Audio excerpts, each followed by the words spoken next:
Since then, there had been no records of anyone challenging the warlock Gul'dan. Old Qi, has your daughter fallen for a madman?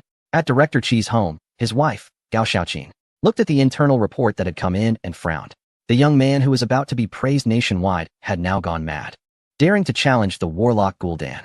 Qi Tongwei placed a black stone on the go board and said lightly, "This young man has a fierce spirit, always unwilling to back down, always wanting to defy fate." Gao Xiaoqin chuckled, "How romantic and heroic. No wonder our daughter is infatuated with him." As the world shifted, a portal opened in the void, and whispers of demons began to descend. In the distant outer realms, the Abyss Lord laughed heartily. How audacious for a human to summon their allies. "All troops, heed my command.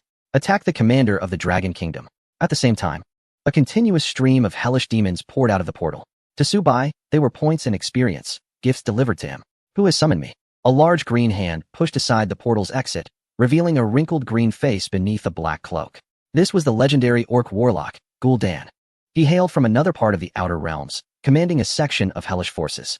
Under his command were tens of thousands of demonic orcs. He slowly stepped out, flanked by 2 elite royal orc guards, each with health exceeding 50,000. Adding nearly 10,000 troops to the mix, it was evident that, as St. Joan had said, the enemy's strength surpassed any opponent Su Bai had previously encountered. Chapter 108. Defensive Battle, Orc Warlock Gul'dan faces setbacks. Su Bai, quickly release the people from Europa. Their recovered energy should be able to summon hundreds of soldiers. While we still have a chance to resist, let's escape. The St. Joan of Arc beside him looked anxious. "Are you underestimating my fortified defenses? If you're scared, why not think about doing something enjoyable before you die?" Su Bai joked. Unexpectedly, the saint took him seriously and nodded solemnly. She removed her armor and charged at Su Bai. "I want to enjoy myself before I die." Su Bai replied, "Shouldn't we be reminiscing about our glorious moments in life?" "Huh. This time, the weakest human units are summoned for me. Attack." The warlock Gul'dan waved his hand. Thousands of demon orcs charged forward. This army not only had spear throwers for long-range attacks, but also siege vehicles. In the rear, demon orc warlocks unleashed fire magic. They were not a ragtag group, but a true hostile force.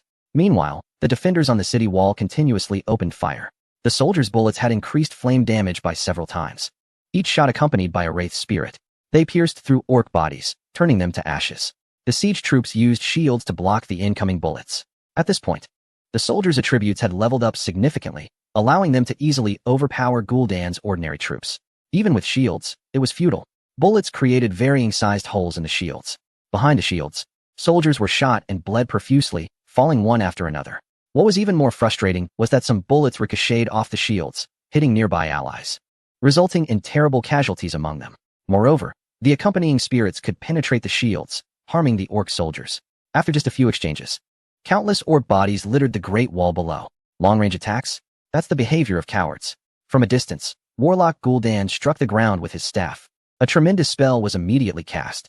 Countless fallen orcs' axes, swords, spears, and clubs quickly gathered and fused together, gradually forming a humanoid figure. The bullets from the soldiers' machine guns sparked against this metallic figure but failed to kill the enemy. St. Joan of Arc was taken aback. This was the legendary Iron Golem, a summoned creature forged with dark magic. It had an 80 damage reduction against ranged attacks. "It's over. Su Bai, your units are all ranged. They can't withstand this. Why are you so verbose?"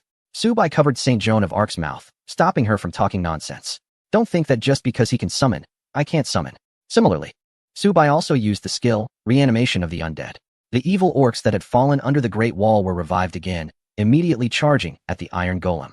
And both sides entered into a melee battle. The Iron Golem was made entirely of damaged weapons. It could be said that it was covered in blades. Attacking these golems would result in at least 80 points of damage in return. The warlock laughed. "Foolish summons attacking my Iron Golem is like hitting a rock with an egg." The revived evil orcs had a strength of up to 120 points. Their bodies were muscular like iron, with teeth sharper than those of a cheetah or lion. With a deep roar, one evil orc punched the Iron Golem, sending shards of metal flying. However, his arm was pierced and severed by the sharp blades in the process. Then, the Iron Golem extended its fist. The metal on the fist rolled and transformed continuously, instantly changing shape into a sharp razor. It pierced through the evil orc. Similarly, this futile assault continued to occur on the battlefield, constantly ending in failure. The 500 evil orcs summoned by Su Bai were quickly reduced by more than half by the Iron Golem. But then, a reversal occurred. The fallen evil orcs stitched themselves back together and stood up again, continuing to attack the Iron Golem with their iron fists. Each punch inflicted severe damage on the evil orcs themselves. But even so, what could be done? If the left arm was severed, they would use the right arm. If the right arm was broken, they would use the left leg. If the left leg was gone, they would use their final strike, the Iron Mountain Tackle. In short, they would fight to the last breath. Soon, in this relentless battle, even the iron golem made of blades was smashed to pieces. Of course, many evil orcs also had their heads damaged and could no longer stand. After several minutes of fierce fighting, the iron golem was completely destroyed. The warlock was shocked. When did humans become capable of such powerful necromancy? Anyone who learns such magic must have a heart that is deeply evil and dark. Even if he summoned over 100 skeleton soldiers to join the fight, he could not achieve a state of endless resurrection. He certainly did not know that this powerful evil force came from the magic ring on Su Bai's right middle finger. Infinite greed and evil gathered within, controlling the remaining undead to continue fighting. In fact, at this moment, the magic ring had been removed from Su Bai's hand and was being used as a toy, placed on the body of Saint Joan. Evil. Such evil power was corroding my body. No. Looking at the Saint Joan, her eyes turned white. Su Bai smiled. It was indeed a key item that needed to be placed in a crucial position to exert its maximum effect. He took off the ring and put it back on his hand. Although it felt a bit sticky, watching the saint gradually fall was quite an interesting experience. Saint Joan knelt on the ground, gasping for breath, her head drenched in fragrant sweat. So, do you still doubt my strength now? She panted. The warlock won't go down so easily. According to the previous records of human challenges against him, you only defeated some of his basic soldiers without touching his core elite. Elite? That refers to the 12 powerful members of his Shadow Council. These 12 elites, once manipulated by him, possess absolute strength. The last top young human commander was killed by these 12 elites. Since then, no matter how many times humans have challenged the Outer Realm, no one dared to attempt summoning the warlock again. Is he that formidable? However, Su Bai was not too concerned. On his own turf, no one should be stronger than him. Of course, we can't defeat him, even if we unite all the best young humans. Saint Joan's expression remained pessimistic, not feeling any joy from the earlier victory. She could only use this simple pleasure to shake off her worries. What she didn't expect was that Su Bai stood on top of the city wall, unfastened his pants, and aimed at the distant warlock's direction. He urinated dozens of meters away. On my turf, showing off will never end well. The distant warlock also saw Su Bai's provocation. Showing off? It seems like you are the one showing off. Talon Blood Demon, fly over and take his head. Talon Blood Demon was one of the members of the Shadow Council under the warlock, belonging to the Fear Demon clan. His crimson armor distinctly set him apart from other fear demons. Among his kin, he was one of the best, having slaughtered countless beings. As you command, he spread his wings, took 2 steps forward, and suddenly soared into the air. With arms outstretched, he flew towards the provoking Su Bai like a giant bird. Su Bai frowned, and the nearby Saint Joan shouted, "Not good. It's over." This fear demon must be one of his subordinates. Su Bai tightened his belt and frowned, saying, "How dare he be so bold? He dares to charge into my base alone."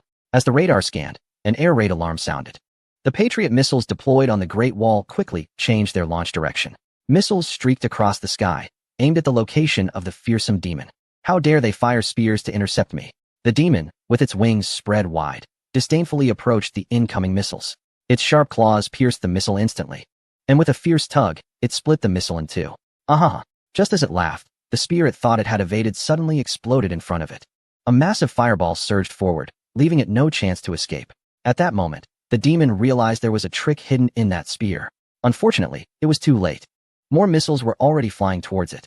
As the smoke from the explosion scattered, 5 or 6 more missiles struck its body. Amidst the explosions, its red armor shattered, exposing the snow-white flesh underneath, which was charred black by the shockwaves. It let out a painful scream. Then, like a helicopter in distress, it spiraled down from the sky, landing somewhere beyond the Great Wall. It fell like a shooting star, marking the brightest moment of its life. Points earned, 964.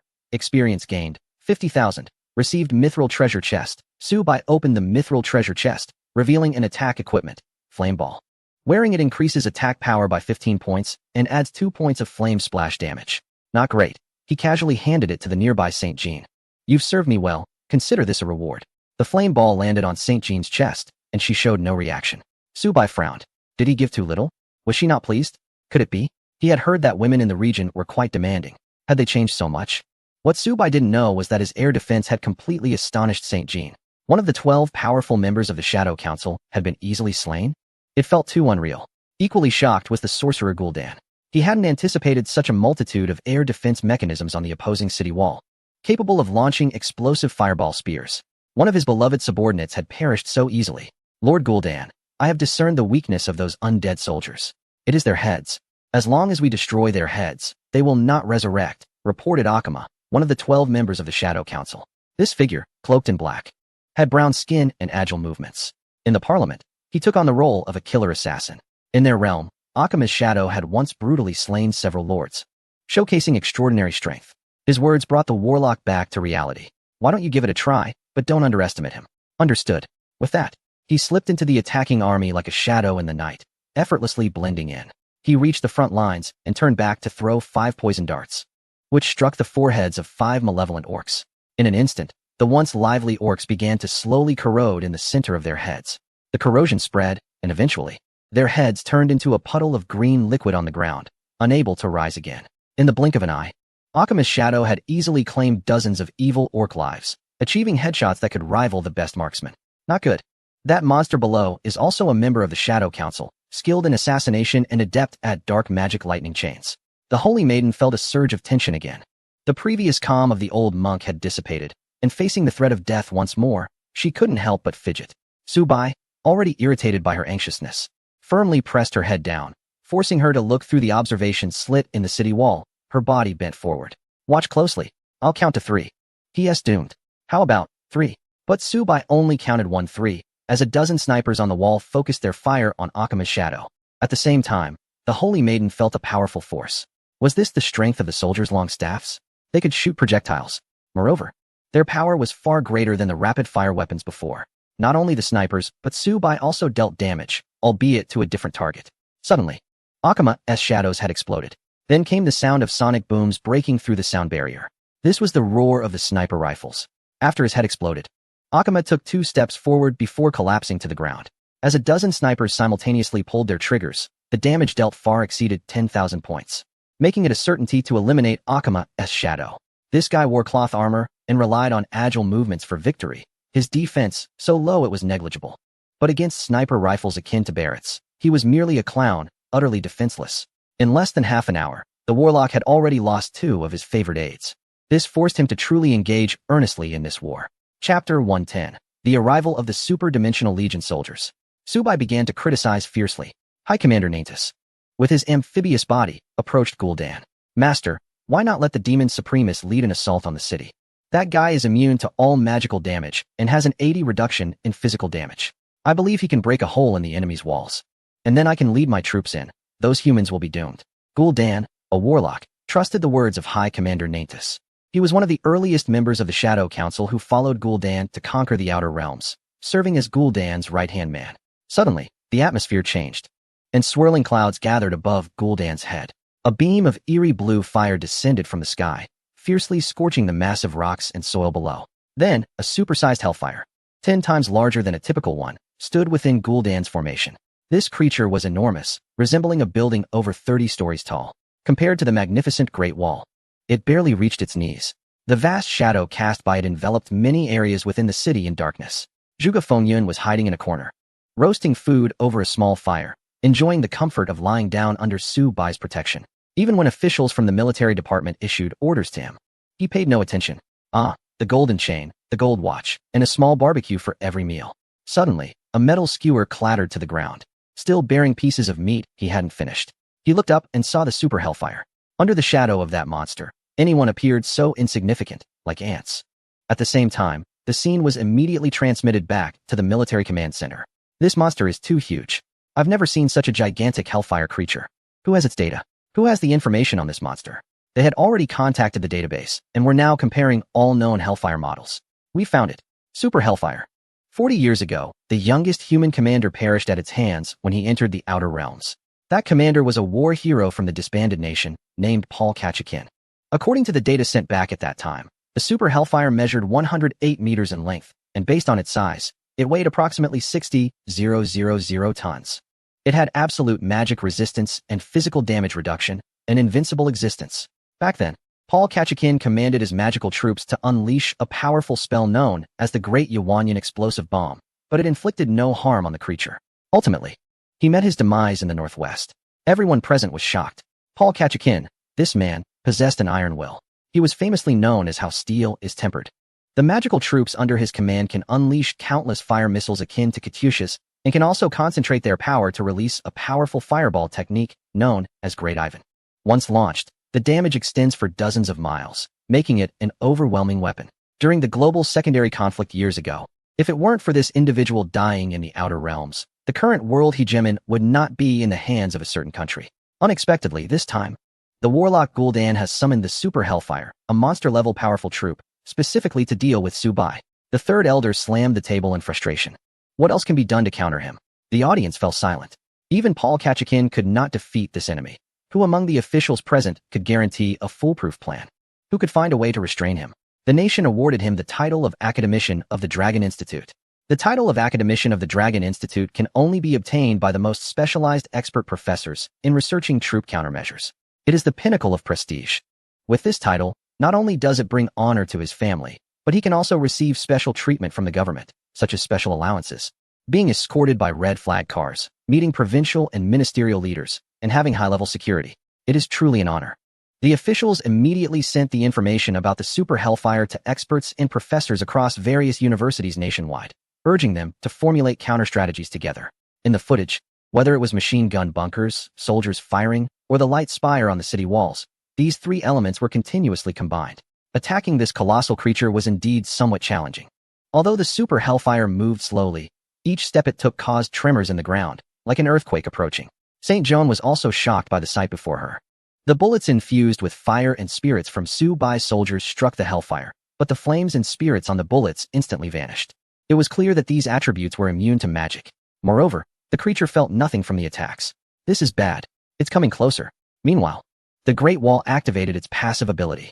10,000-mile Great Wall. The flames of war ignited, and all the watchtowers along the Great Wall lit up. As if the soldiers who once guarded this place had reappeared, the spears thrust forward. Unfortunately, this time, the Hellfire they faced was not the same as before. Not to mention injuring the Super Hellfire. Even skills with repelling effects could not affect it in the slightest. Haha, these little tricks still dare to oppose Su Primus. Tear down their walls. Crush this group of ants. Gul'dan shouted slogans. The evil orcs below were boiling with bloodlust. They could hardly wait to rush into Su-bai's base to burn, kill, and loot. Yes, Commander. Su-bai patted the shoulder of the soldier in front of him and said with a smile, "You're my only brother, so I'm counting on you. After all, it takes 500 units to build one of you, which is the price of 15 good brothers. Plus, in a normal decisive battle, you're completely useless, expensive, and ineffective. I'm not a micromanipulation master who can toy with the orange cats. Just letting you come out is already a show of mercy on my part, mainly driven by curiosity." The soldier that Su-bai dismissed as worthless was a member of the transdimensional troopers. This type of soldier wore special laboratory clothing to ensure they wouldn't suffer physical death during transdimensional transport. Of course, their defense was zero. They carried modified rift sensors. Aside from being able to teleport instantly, allowing for delivery freedom, they didn't have much else to offer. If the transport distance was too long, they would enter a prolonged thawing state during which they couldn't move. If discovered by any soldier or monster, it would mean certain death. Their attacks were also lethal in one hit, capable of randomly transporting various units to a certain dimension or continent while erasing the current timeline. However, the drawbacks were also quite evident. The higher the value of the object being transported, the longer the required transport time. So, this guy was about as useful as a bomb thrower. But now, he seemed to have some usefulness. Chapter 111. The White-Robed Sorcerer Gandalf? No. This is the transdimensional trooper soldier. A fierce wind, thousands of degrees, swept through, igniting several soldiers who jumped down from the city wall. Even so, the Super Hellfire only approached the Great Wall and did not launch a real attack on it. Die. Slowly, this colossal being lifted its foot, causing flames to rise. The air was scorched, making one feel as though they were in a hot desert. A shadow appeared. It was the giant foot formed from the stones and flames of the Super Hellfire. At an extremely high temperature, it suddenly fell, crushing the Great Wall. The immense power was overwhelming and unstoppable. Crush them, commanded the sorcerer Gul'dan. However, the giant foot stopped just 20 meters above the city wall. Its entire body enveloped in a frost-like white. Even the green flames on it froze in place, as if captured in an eternal photograph, suspended in that moment. Below it, a man in a white robe raised his peculiar weapon, continuously releasing energy from it. This was the transdimensional trooper soldier. Regardless of the size or weight of the object, only the duration of the transport time mattered. Any object could be permanently eliminated in front of them. Su-bai stepped forward. Well done. Transporting such a large entity must take at least an hour, right? Commander, It will take an hour and a half. Understood, please hold on. With that, Subai waved his hand. Another group of soldiers was redeployed beside the interdimensional troop to protect him. At this moment, the interdimensional troop was at its most vulnerable. They couldn't move and had to lift the heavy weapon with both arms, continuously injecting energy into this colossal entity, waiting for random transport to another dimension to erase the existence in this timeline. It could be said that this was a very powerful soldier, but also a very fragile one. Stop, stop, stop. Look, there's a white soldier on the city wall casting spells to freeze the hellfire. Is it frozen? No, it's not frozen. The super hellfire is immune to any magic. Everyone broke out in a cold sweat. Such a powerful monster. If that foot had landed just now, even the Great Wall might not withstand it. What no one expected was that this monster actually froze. What is going on here? The hellfire that is immune to magic can actually be frozen. What kind of magic is this? The third elder looked around. Does anyone know what kind of troop this is? Everyone shook their heads. You are all top scholars who have passed the exams, and also elites of the Hall of Heroes. How can you not recognize this troop? It's miraculous that we just managed to resist the hellfire. But now the officials present can't say anything about it, which made him somewhat displeased. Li Yunlong crossed his legs. Hell, what's so strange? I said long ago that Su Bai is a talented kid. He must have some tricks up his sleeve. I ask you, old Su, are you still going to award the title of academician to this Dragon Institute? The third elder was also puzzled. Award it? Didn't you just say that whoever finds a way to deal with the super hellfire will be given this title? Is a country's elder going to play tricks? Li Yunlong wore a smug smile. The third elder pressed his dry lips together. Awarding a title isn't a big deal. The key is how long the troop's magic can hold out. If the magic runs out and the hellfire awakens again, how will we respond? On the battlefield, Saruman and his subordinates were also momentarily stunned. What is this situation? An invincible existence, the super hellfire, Supremus, has actually been frozen. What kind of joke is this? How is this possible? This is a creature immune to magic. High Commander Nanthus pointed to the distance. It's the white-robed sorcerer on the city wall casting the spell. He must be eliminated, and the magic will be dispelled. The situation is too urgent. Warlock Gul'dan can no longer afford to delay. He orders High Commander Nanthus to lead the remaining forces to launch a forced assault on the city, even if they cannot capture the city. As long as they eliminate the white-robed warlock casting magic atop the walls, the spell of freezing the super hellfire will be broken, and the city will still belong to Gul'dan. Thousands of evil orc soldiers charge forward simultaneously. This synchronized charge is truly spectacular. If it were in the human world, it would be a disastrous battle for an entire nation. Now, all attention is focused on Su Bai alone. In the land of cherry blossoms, the capital, the Imperial Palace. Your Majesty, it is time to set out, Prime Minister Abe Kiyama said with a heavy heart. The Emperor gestured to stop him. Do not rush to place Yamamoto Haoyan's spirit tablet at the Yasukuni Shrine. It is rumored that the commander who killed my son is currently under siege by Gul'dan's army. It is likely that he will soon meet his end in that other realm. What does your Majesty mean? Gather all ministers at the Yasukuni Shrine. We will not only honor the heroic spirits, but also inform my son that the one who harmed you has also met his demise. Yes, on the battlefield, soldiers, snipers, and SEALs unleash all their firepower from machine gun bunkers, prism towers, and Patriot air defense systems. However, they still cannot stop the tide of evil orc soldiers. Some of the evil orcs have already thrown their flying tiger claws onto the city walls and begun to climb. Tanya continuously fires dual pistols to prevent these evil orcs from reaching the top. Even the St. Joan of Arc has summoned her elite spirit strike team, the Holy Light Warriors, to lead the defense against the enemy. Su Bai's ultimate move, Undead Resurrection, is still on cooldown.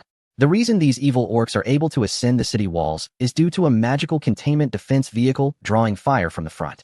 This vehicle, pushed by the evil orcs, can provide immunity to magical attacks and has thick health.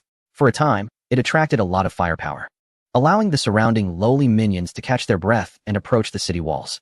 Human race, today we will surely flatten your territory. The other realm is ours. At that moment, Gul'dan's evil voice echoed again. A chain of lightning shot in from a distance. The series of chain lightning struck St. Joan of Arc's guard team, scattering them to ashes. St. Joan felt a chill. The power of Warlock Gul'dan is truly terrifying. The guards she had summoned were all elite level, naturally possessing a holy aura that grants 20 damage immunity.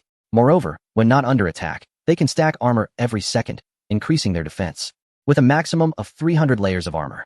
From the beginning of the battle, the armor had stacked up to over 100 layers. It could at least reduce hundreds of points of damage, plus over 1,000 health points. Yet, it still couldn't withstand a single lightning strike from the enemy. The Warlock, Gul'dan, was terrifyingly powerful. Chapter 112. The Arrival of the Giant Cannon, the Alliance's strongest city defense weapon. A symbol of invincibility. It was hopeless. The defense could not hold. The saint, Jean, felt her legs go weak and collapsed to the ground. The joy of victory that was about to surge was now completely gone. They couldn't fight back. Humanity truly couldn't stand against the mightiest enemy from another realm, the warlock Gul'dan. At that moment, Subai signaled her to take 2 steps back. Jean didn't understand his intent. Subai's expression immediately changed as he walked up to her and directly lifted her by the arm. "You're in the way. What do you mean? With you looking like this, you're delaying me from doing the most enjoyable thing. Don't tell me you still want that?" Jean was taken aback. The enemy was about to breach the city, and he still wanted more? Hadn't he had enough? She opened her mouth in confusion, unable to comprehend Subai's intentions. It was just too bizarre. Of course, she misunderstood. What Subai referred to was, in the next moment, the ground suddenly heaved, and gray-brown metal and concrete began to rise. With the cannon barrels soaring into the sky, a massive cannon, 3 stories high and made of reinforced concrete, appeared before Jean. She was stunned. Subai had a hidden card? What was this? Subai smiled. "A specialty from your homeland, the giant cannon." Giant cannon? Jean was bewildered. She had never heard of such a defensive unit on the continent of Europa, though it seemed to possess immense siege power. Subai claimed it was a specialty from her hometown. She blinked her big, watery eyes. Jean's hometown was the Frankish kingdom, known for its horse racing. Nestled between mountains and rivers, a place of great talent and resources. But she had never heard of anyone summoning such a weapon. Not to mention, after arriving at the heart of the Frankish kingdom, Paris, with its many magnificent buildings like the Eiffel Tower and the Arc de Triomphe. Despite the high caliber of commanders and their profound skills, she still hadn't heard of anyone in the entire country using such weaponry. What on earth was going on? What was this thing? Jean inquired. "This, just like you, is a quality artillery piece." Huh. With a tremendous and deafening sound, Subai's giant cannon struck decisively, instantly blowing up an enemy siege vehicle. Jean's eyes widened in astonishment. The mouth was wide open, and the person inside kept exclaiming about the sheer power of this weapon, saying it was incredibly formidable. The shells fired from the giant cannon were thicker than a human thigh. Or rather, it would be more appropriate to say they were as thick as an elephant's leg. Initially, Subai didn't want to unlock the giant cannon. The cost was simply too high.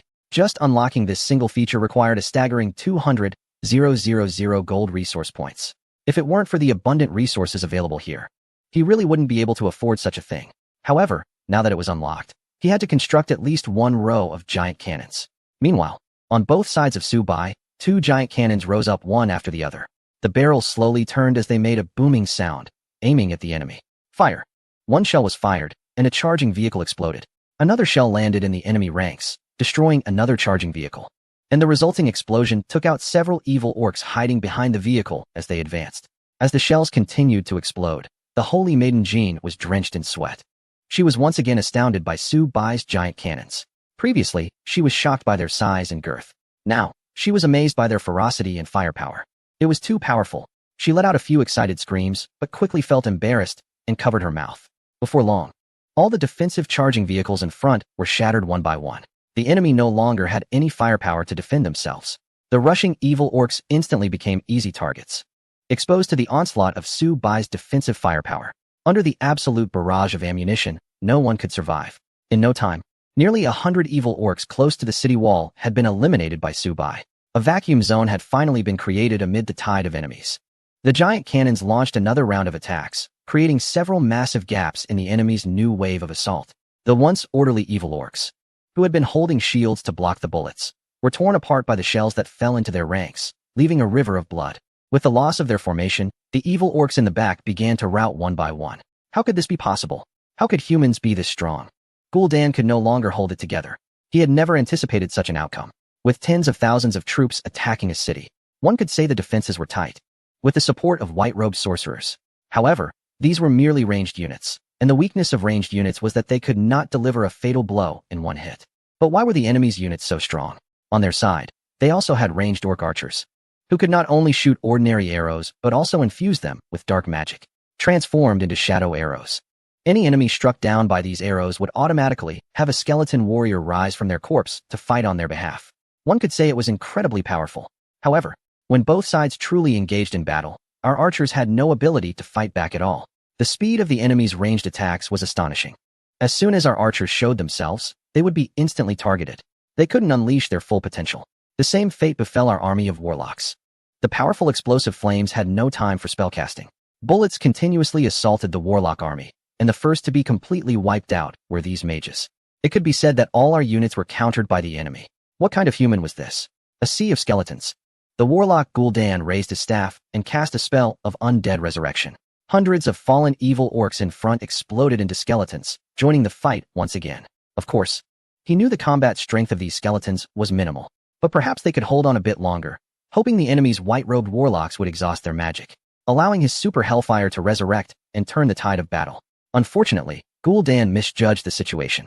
Suddenly, the space at the city wall became thick, and a cosmic-shaped white bubble began to expand, splitting into many parallel world bubbles around it. These bubbles grew larger and soon enveloped the massive super hellfire. Gul'dan's mouth fell open. What kind of spell was this? Wasn't he the hellfire about to thaw? But in the next moment, as the bubbles slowly shrank and disappeared, the super hellfire vanished from everyone's sight. In a certain capital, Chiyoda, Kadankata, at the Yasukuni Shrine, Chapter 113, manipulating the timeline. The real world suffers from an invasion from another realm, and the Cherry Blossom Nation is in deep trouble. Ancestors bless. May our great Cherry Blossom Empire prosper in military affairs. Additionally, my child, the murderer who killed you has now perished in the alien realm. The Emperor bowed 3 times, placing the incense in the burner. Then, he had the tablet of Yamamoto Koten placed in a corner of the altar. Many of those enshrined here were war criminals and evidence of the invasion of other nations. Not only the Emperor, but also 50 or 60 officials and ministers bowed in respect. As the shrine's priest rang the solemn bell, the day's ritual finally came to a close. The Emperor let out a sigh of relief. A significant task had been accomplished. My son's vengeance has been avenged. Next, it was time to await the death of this young man, Subai. The entire nation sounded the alarm for a national disaster, and at that time, the military would be poised to invade, reclaiming the lost land. As the crowd reached the entrance of the shrine, a series of electromagnetic interference sounds echoed from behind them. Suddenly, the space began to fold and twist, creating a bubble of warped space and time. The bubble grew larger, accompanied by smaller bubbles. Eventually, it completely enveloped the shrine behind them. What was happening? The Emperor was astonished. Next to him, Abe Kiyama was visibly excited. Your Majesty, a celestial omen has descended.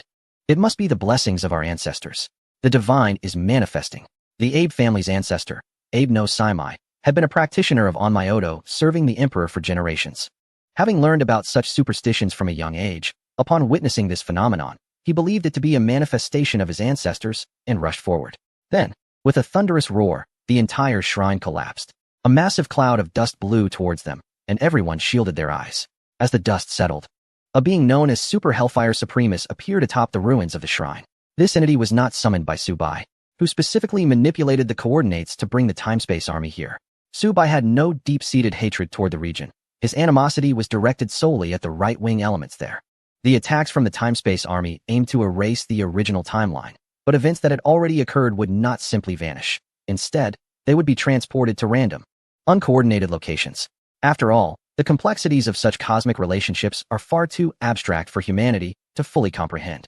Super Hellfire just happened to be unexpectedly transported to the reality where Subai was, specifically to the shrine in Kyoto. Was this fate? Ancestors. Are you our ancestors? Our ancestors are actually a ball of fire. A fiery stone? The Emperor was shocked. It truly seemed like his ancestors had manifested. But why did they take the form of a creature made of stone and fire? A senior cabinet member explained, our people have revered the sun since ancient times. Perhaps in the earliest days of voodoo, the sun was merely a symbol, and the true form could be this stone and fire, representing another sun. It shines and warms, illuminating the path forward for our people. Upon hearing this, the Emperor found it quite reasonable. He urged Abe Kiyama to communicate with the spirit of the ancestors, considering his family's long lineage of Onmyoto practitioners. However, the shockwave from earlier had knocked Abe Kiyama to the ground. Struggling to get up, he received a divine decree. He then summoned his unique guardian spirit to attempt communication with the Hellfire. Ancestors, is your manifestation meant to protect us?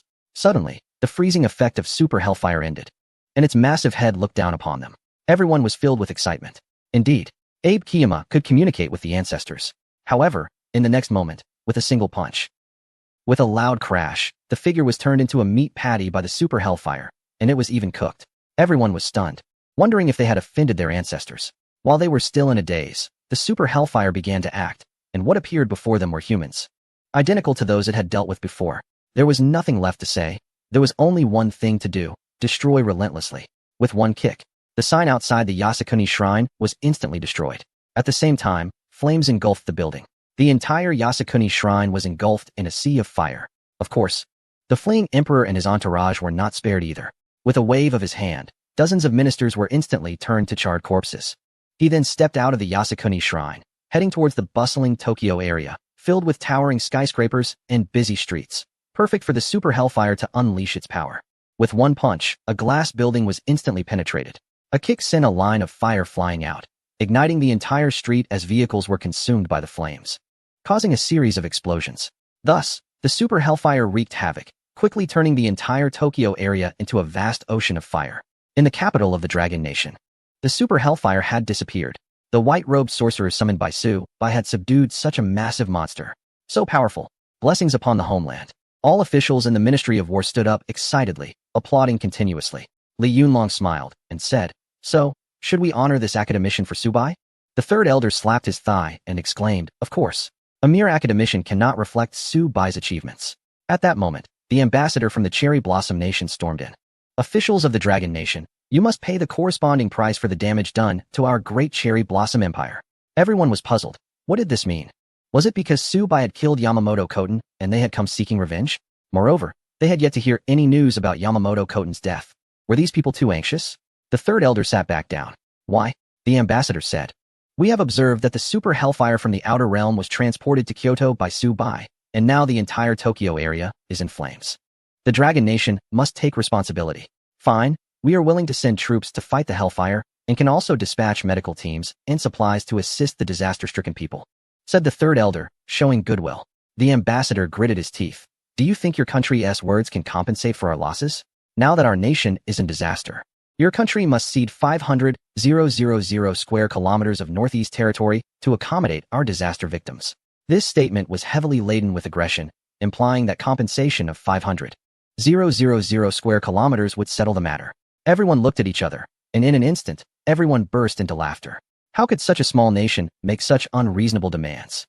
They really think too highly of themselves. The third elder chuckled and said, "There's not a scrap of land to give. We'll take back the previous medical and rescue efforts.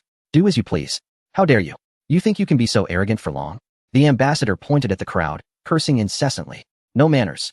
Guards, drag these dogs out and give them 50 lashes, then deport them."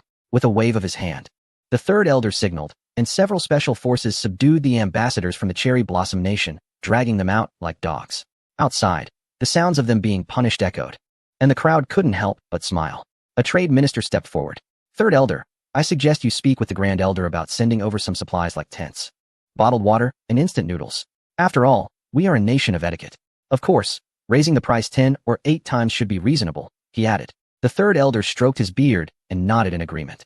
Just then, the previously stern Li Yunlong suddenly broke into a smile, pointing at the trade minister and laughing. "Damn. I thought you were a traitor. No wonder they say merchants are always scheming. Since they're suffering so badly, we should at least raise the price 20 times. Chapter 114, Phantom Tank Illusion, Gul'dan's entire army reduced to dancing fire. Of course, these were just minor episodes. Su-bai was unaware of it all. Currently, the defense was going smoothly, with thousands of enemy corpses lying at the city gates. The remaining troops, over 1,000, retreated like a receding tide. St. Joan held her waist, catching her breath and standing upright. "Master Su-bai, the enemy has retreated, and your light-emitting towers can no longer reach them," she said, referring to the light spire. Su-bai smiled. "Don't worry, they won't escape." High Commander Nidus counted his troops and was shocked to find they had lost more than 80%. It was terrifying. The enemy was truly formidable. "My lord, let us withdraw and regroup with the Abyss Lord before attacking this city together." Gul'dan was also furious, feeling his magic exhausted and countless troops lost. Yet he hadn't managed to damage even a corner of the enemy's walls. The disparity was too apparent. "Withdraw. Let us regroup first." As the two were conversing, the aerial troops had already detected their position. Su-bai smirked and said, "Finally found you." St. Joan did not understand the meaning behind Su-bai's words as the giant cannons turned their barrels, all aiming in one direction. Then came a sudden recoil. The cannonballs were launched. Boom. The sound of the explosion was deafening, shaking the ground. As the artillery struck the ground, the blast struck the distant high-ranking commander with precision, turning him into a mere mass of flesh on the spot. He was dead, beyond any chance of revival. Simultaneously, Gul'dan, who had been conversing with him, was knocked several meters away by the shockwave from the cannon. He tumbled in the muddy ground multiple times before finally coming to a stop, spitting out a mouthful of blood. What kind of weapon was that? The damage was astonishingly high. The commander had boasted a health of 70,000, yet he was taken out in an instant. Of course, Gul'dan was unaware that this was the confidence the cannon had instilled in Su Bai. 10 cannons fired simultaneously. The power was formidable. How terrifying humans could be. Struggling to his feet, Gul'dan commanded the remaining troops to retreat immediately. Just as he thought he could escape, 4 enemy fighter jets took off, targeting him. Missiles rained down, creating 4 deep craters on the ground. Magic shield. Gul'dan raised his staff and, with his limited magical energy, conjured an energy shield. He spat out another mouthful of blood, barely surviving the explosion. Quick, quick, quick. There's a grove of mushroom trees ahead. Everyone, take cover from the aerial attack. Following his orders, over 1,000 evil orcs rushed into the grove, formed by giant mushrooms. Saint Jean looked at the fleeing Gul'dan and the remaining troops, shaking Su Bai's arm. Their forces are dwindling. Should we pursue them? Su Bai smiled, having just received a report from the phantom tanks. Commander, the enemy has reached the ambush position. We can attack. Understood. Suddenly, in the mushroom grove, 7 or 8 phantom tanks revealed their true forms. Their thermal ray cannons fired high-energy projectiles. Instantly, several evil orcs were engulfed in flames, screaming as they fell, turning to ashes. The deaths of these orcs immediately drew the attention of the remaining soldiers. How did they die? They suddenly caught fire and perished. Before they could grasp what was happening, dozens more soldiers ignited and collapsed, turning into charred remains.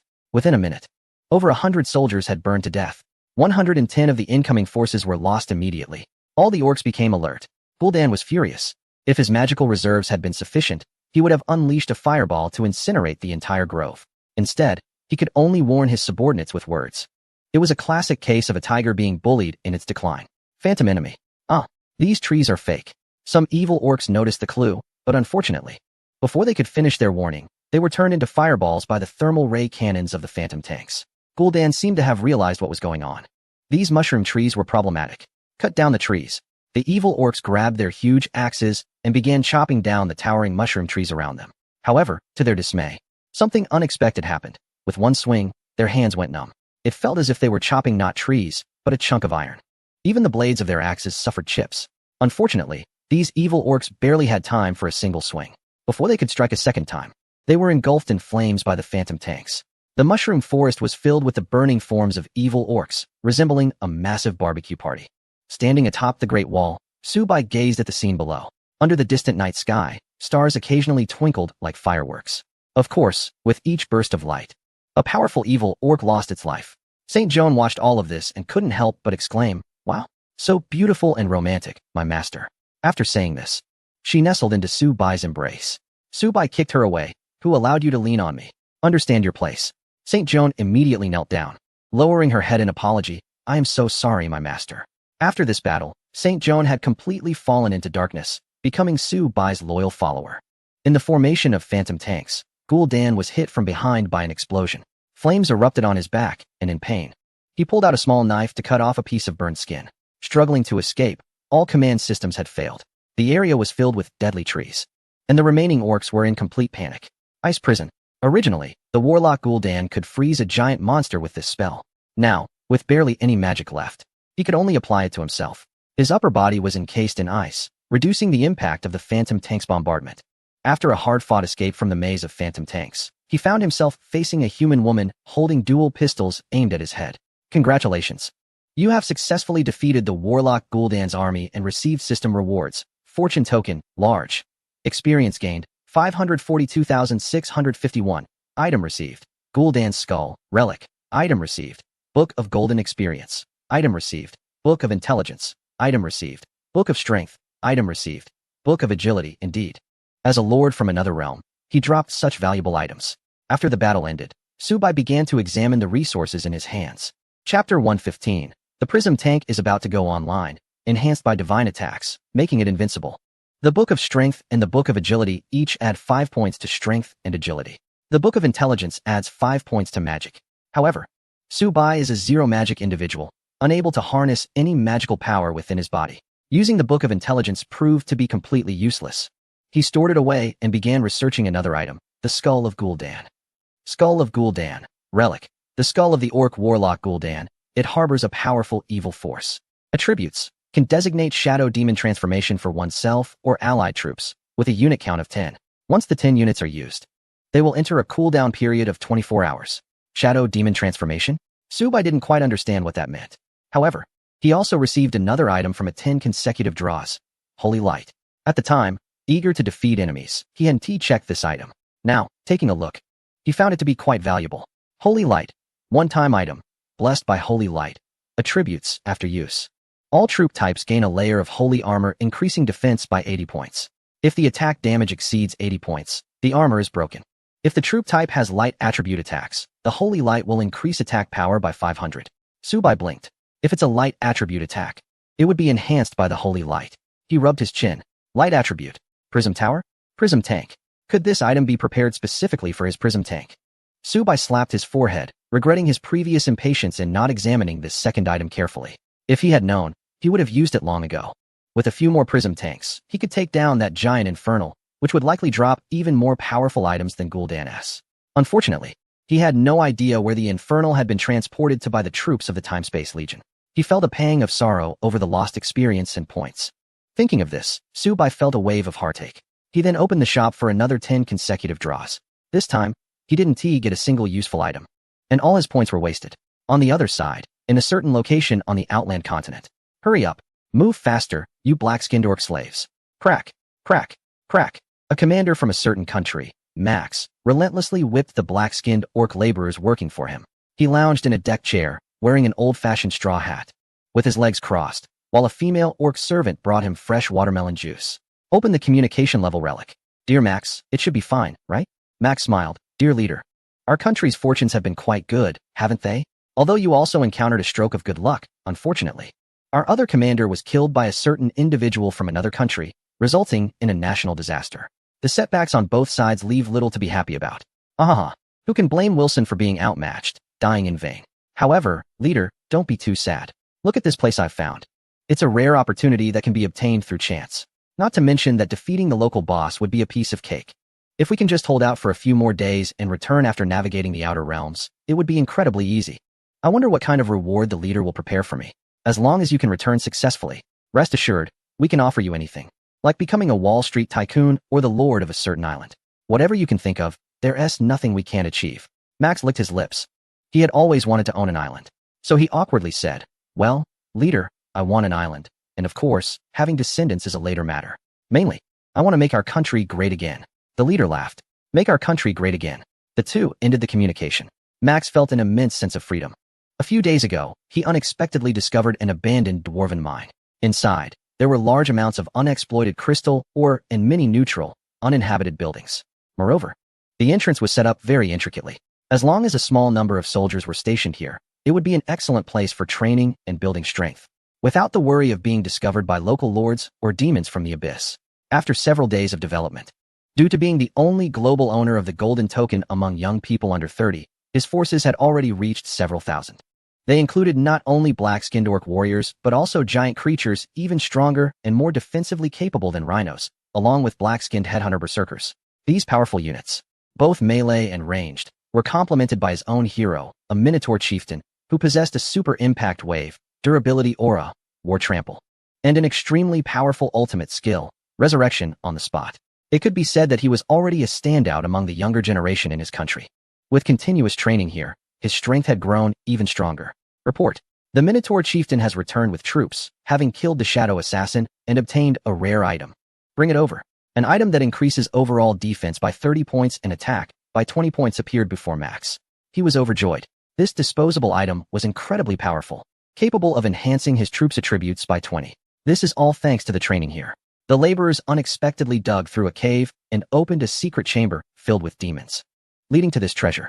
It's so comfortable here. I wonder how that person and his group are faring outside. Watching the subtitles on the screen, even the sorcerer appeared. It seems this group is doomed. After finishing his watermelon juice, he casually tossed the cup to the ground and pulled the orc female slave into his embrace, grinning with satisfaction. In Subai's main city, he noticed another troop appearing on his radar. Subai had already dealt with most of the commanders from various countries. The remaining commanders from smaller nations immediately hit upon seeing him. Was such a large-scale troop movement an attack on him? How reckless. Subai couldn't help but scoff. In any case, it was best to confirm things personally. He ordered the phantom tanks stationed outside the city to approach the enemy by 5 kilometers, then called for Tanya and St. Joan to join him in the anti-air tracked vehicle to observe the troop. Inside the phantom tank, which was camouflaged as a forest, Subai got out. Indeed, A large troop of demons was advancing towards him. Among them was a gigantic creature, covered in blue-purple scales, with hefty limbs. Holding a double-headed spear, and sporting small wings on its back, towering over 5 meters. It resembled a massive monster. St. Joan, who got out with him, immediately covered her mouth upon seeing the creature and whispered to Subai, "He is here, the only lord from the outer realm, the Lord of the Abyss." St. Joan trembled as she spoke, clearly shaken by the sight of the Lord of the Abyss, the ultimate boss from the outer realm. However, Subai chuckled. This saved him the cost of his spy satellite. They were actively seeking death, delivering themselves right to his doorstep. What more could he ask for? He turned to St. Joan and said, "If you're scared, just go back and wait for me after cleaning up. I'll return victorious, and you can serve me well." St. Joan bit her lip, her eyes slightly red and swollen as she looked at Subai. This man from the Dragon Country was undeniably attractive. But he was also exceptional in many other aspects, not just in combat power and command ability. What is more powerful is his physical condition. Although he appears to have overall weak attributes, he can unleash a force akin to a small universe. She has personally experienced this. Every hit could send her to the moon. However, he has become arrogant again, wanting to confront the massive army of the Abyss Lord with a force of 50 to 60 units. Isn't this a bit like a mantis trying to stop a chariot? Yet, the pressure exerted by the Abyss Lord is overwhelming, forcing her to suppress her feelings and choose to flee. After all, among the younger generation on this planet, only the former Paul Kachkin has ever defeated an Abyss Lord, but ultimately lost to the warlock Gul'dan. If it weren't for his arrogance, perhaps humanity would have conquered the outer space for the first time. Now, the younger generation, upon entering the outer realm, all choose the safest strategy, to develop cautiously, mine resources, and establish many outposts. By the time the Abyss Lord leads his army to attack, the numerous outposts laid out by the national forces across the entire outer realm map would be impossible to eliminate, and they could drag the time until the end, successfully returning to their original reality. The only one daring to confront the outer realm demons head-on is this tall man before her. "Alright, I'll definitely come back fresh and clean, just don't die." There's a hint of a farewell in her words. Subai squinted, thinking, "Are you cursing me by making a flag?" But Tanya walked over with dual guns raised. "Hi baby, are you okay?" Subai knew that her heroic dual guns were eager for action. If they didn't see some blood soon, this crazy woman would probably get depressed. Immediately, he placed his hand on the gun barrel, striking a shooting pose. "Okay, let us go." Bang, bang, bang, bang.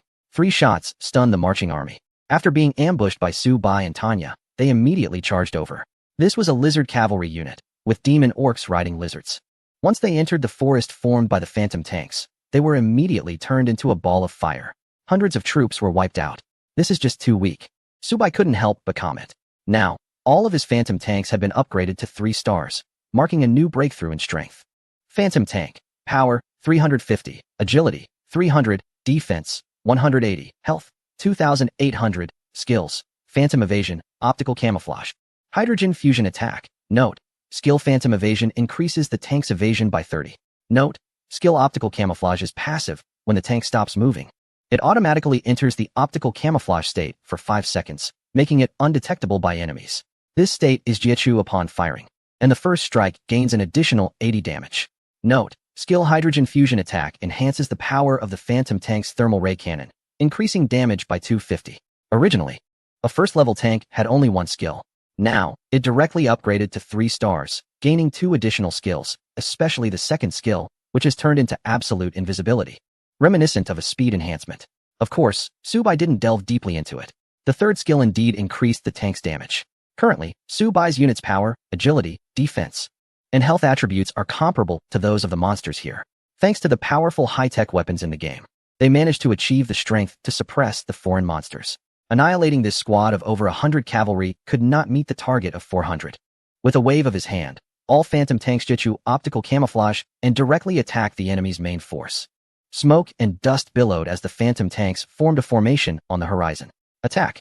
After eliminating the last of the Abyss Lord's elite troops, all phantom tanks reached level 3. At this point, their attack range also received a different enhancement. Soon, the enemy's vanguard troops began to fall, turning into small fire figures.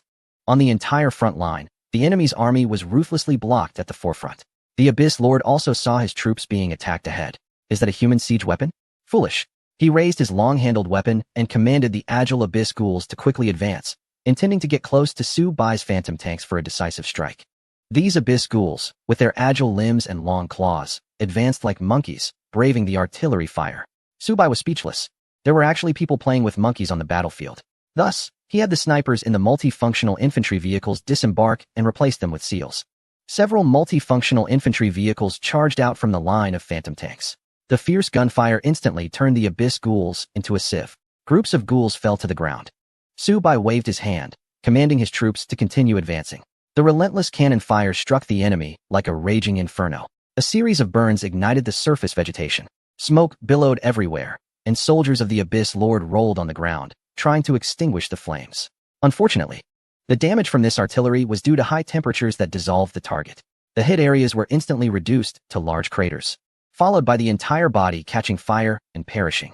After a barrage of attacks, Subai successfully repelled the vanguard of the Abyss Lord's forces with just over 50 tanks, eliminating at least 500 enemy soldiers. This shocked the Abyss Lord. Had humanity once again produced a powerful being? Decades ago, a genius had similarly used fire to attack, causing his forces to retreat in disarray back to their lair. Now, using the same tactics again, the Abyss Lord felt a twinge of discomfort at the thought. At that moment, a scout reported, "Master, the aura of the Warlock Gul'dan has dissipated. He seems to be dead." The Abyss Lord was astonished. A warlock stronger than himself had actually died. "Retreat. We need to pull back first." The main forces quickly withdrew. "Where do you think you're going?" "Chase them." Subai pointed forward with his right hand. The phantasm tanks moved out to pursue the fleeing enemy. Suddenly, the sky changed color. Crimson fire clouds billowed with heat. From them fell many giant meteors engulfed in flames, crashing to the ground. The phantasm tanks that had charged too far ahead were instantly destroyed. The remaining tanks quickly retreated to avoid the enemy's traps. Subai hadn't expected the enemy to wield fire magic as well. The meteorites raining down were indeed formidable, causing burn damage upon impact. Fortunately, his phantasm tanks boasted sacred armor for defense. Although most suffered some damage, not many were destroyed. These tanks could still return to the nearby spring in their city, saving on repair costs. Caught off guard by the enemy's sudden assault, the forces managed to escape in disarray. "Forget it. Let's head back and rest for now," Subai decided, having just finished a fierce battle. Meanwhile, upon receiving news of the Abyss Lord's retreat, Max was filled with ambition. He commanded his orc forces to also emerge, aiming to take down the Abyss Lord's castle, the City of Calamity. This time, he deployed 2,000 soldiers, including both melee and ranged units, and even brought along siege engines specifically designed for burning. There was no other choice. Geniuses are indeed geniuses. They can cultivate many different types of troops within themselves. Attack. The catapults begin to hurl burning boulders. The fortress of the Abyss Lord immediately catches fire. Sections of the city walls crumble. Max feels exhilarated. "I won. I really won. Now's my chance to raid. I will be the first man in human history to conquer the Abyss Lord's fortress." Another wave of attack. The walls collapse. Charge in. Max raises his longsword and begins marching toward the enemy's stronghold. Report. "We are under attack from behind." "What? The Abyss Lord's army has returned. How is that possible? Didn't he lead an expedition to the north? It should take at least a day for both sides to determine the victor. How could they return in less than half a day?" Max is confused about what has happened. The only thing he can do now is turn his forces around to face the incoming Abyss Lord. Of course, he is prepared to flee if things go south. The Abyss Lord is furious. How dare someone take advantage of the situation to steal the crystal? This human army before him is something he can completely annihilate. However, engaging in a life-and-death struggle would certainly cost him many of his own troops. So he steps forward. "Human boy, do you wish to live or die?" "What do you mean?"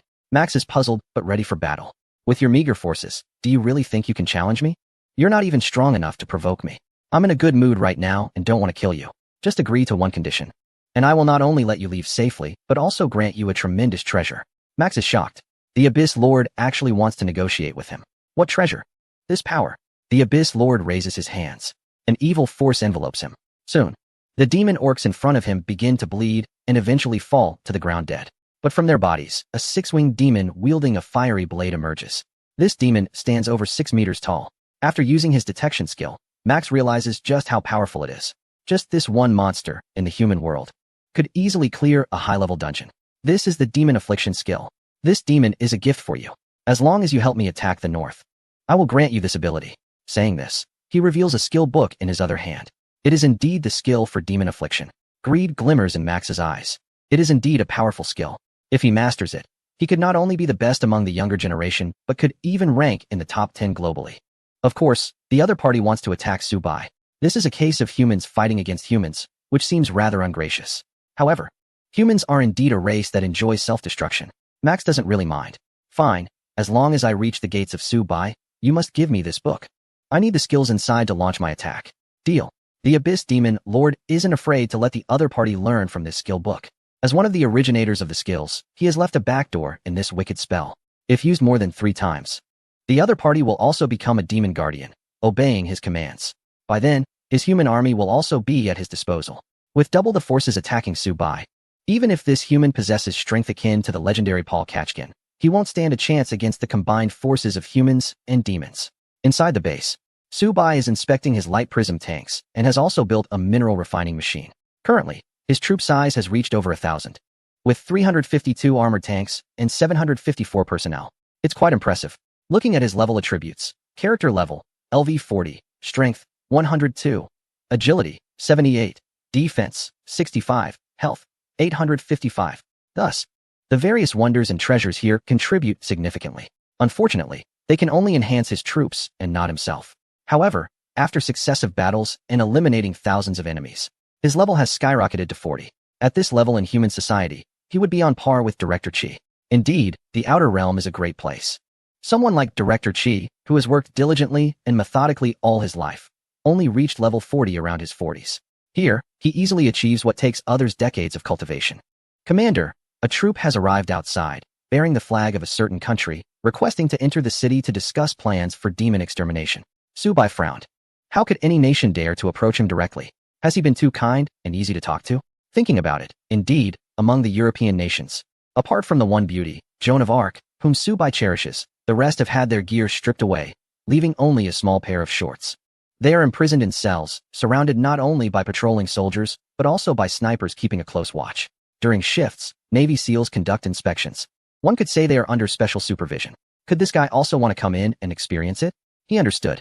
Outside the towering walls, just a commander and a dozen soldiers stood at the foot of the city, appearing peaceful. We requested to enter the city to meet Commander Su-Bai. Noticing that the opposing side only brought a small number of troops, Su-Bai agreed. Inside the main tent, Zhuge Fengyun was responsible for introductions. Max chuckled and suddenly snapped his fingers. A soldier nearby collapsed on the spot, dead. In the next moment, a blade of fire slashed through, splitting the tent in two. Su-Bai staggered back a few steps, narrowly avoiding it. Zhuge Fengyun had half of his hair singed. He touched his head and was relieved that it was still intact. Su-Bai? This is the extraordinary power granted to me by the Lord of the Abyss. Demon Guardian. Eliminate Su-Bai. Chapter 118. Sacrificing Teammates. Su-Bai once again acquires an army of beastmen. The dawn of the S-3 war begins. Meanwhile, the soldiers standing outside drew their small pistols and began shooting wildly. However, it seemed that the firepower was not significant. Bullets struck the Demon Guardian, sparking and scattering debris. The creature let out a roar and swung its blade. The heads of 2 soldiers rolled in the air for 3.5 rotations before finally landing on the ground. How is it? How is it? The attack power of the Demon Guardian is 800, and it has a health of 100,000. It shouldn't be difficult to take it down. Su-Bai nodded. It was indeed the case. However, it seemed he could perform a similar move. Gul'dan's skull. Activate. He waved his hand, and the 5 soldiers beside him began to convulse, collapsing in pain. Then, a flash of fire erupted. 5 demons descended. These 5 demons looked identical to the Demon Guardian controlled by Max. Max's eyes widened in disbelief. He couldn't believe Su-Bai could also use this skill. This was a secret technique taught to him by the Lord of the Abyss. How could he share it with outsiders? Moreover, Su-Bai was able to summon 5 at once. It felt as if he had fallen into a trap set by the opponent. Kill him, Su-Bai said calmly. The 5 Demon Guardians began to attack the Demon Guardian summoned by the opponent. 5 against 1. The opposing Demon Guardian was no match and was quickly reduced to low health.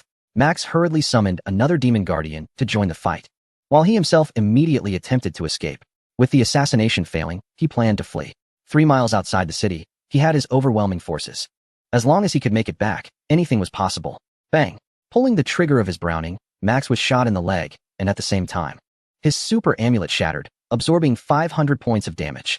Even so, the bullet still penetrated the inner side of his thigh. Damn it! Demon summon.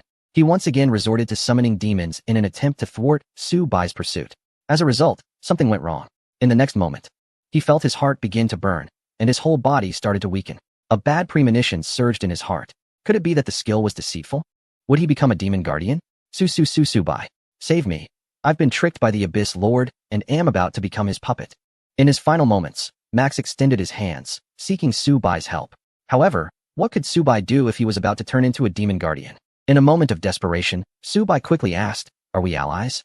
"Of course, we are sincere allies, and we cannot harm each other," Max replied. Subai nodded. That made things easier. As long as he sincerely agreed, they were allies. Subai could once again unleash the demon guardian on him to dispel the previous magical curse. Skull of Gul'dan activated. A curse spiraled out from the skull of Gul'dan, wrapping around Max's entire body. In the next moment, a piercing pain shot through him. His body felt as if it was being scorched by raging flames once again. He began to transform. The demon guardian was about to emerge from his body. At the same time, another force of the demon guardian tried to pull him back. Both sides were continuously tugging at a single soul. However, Subai had the advantage.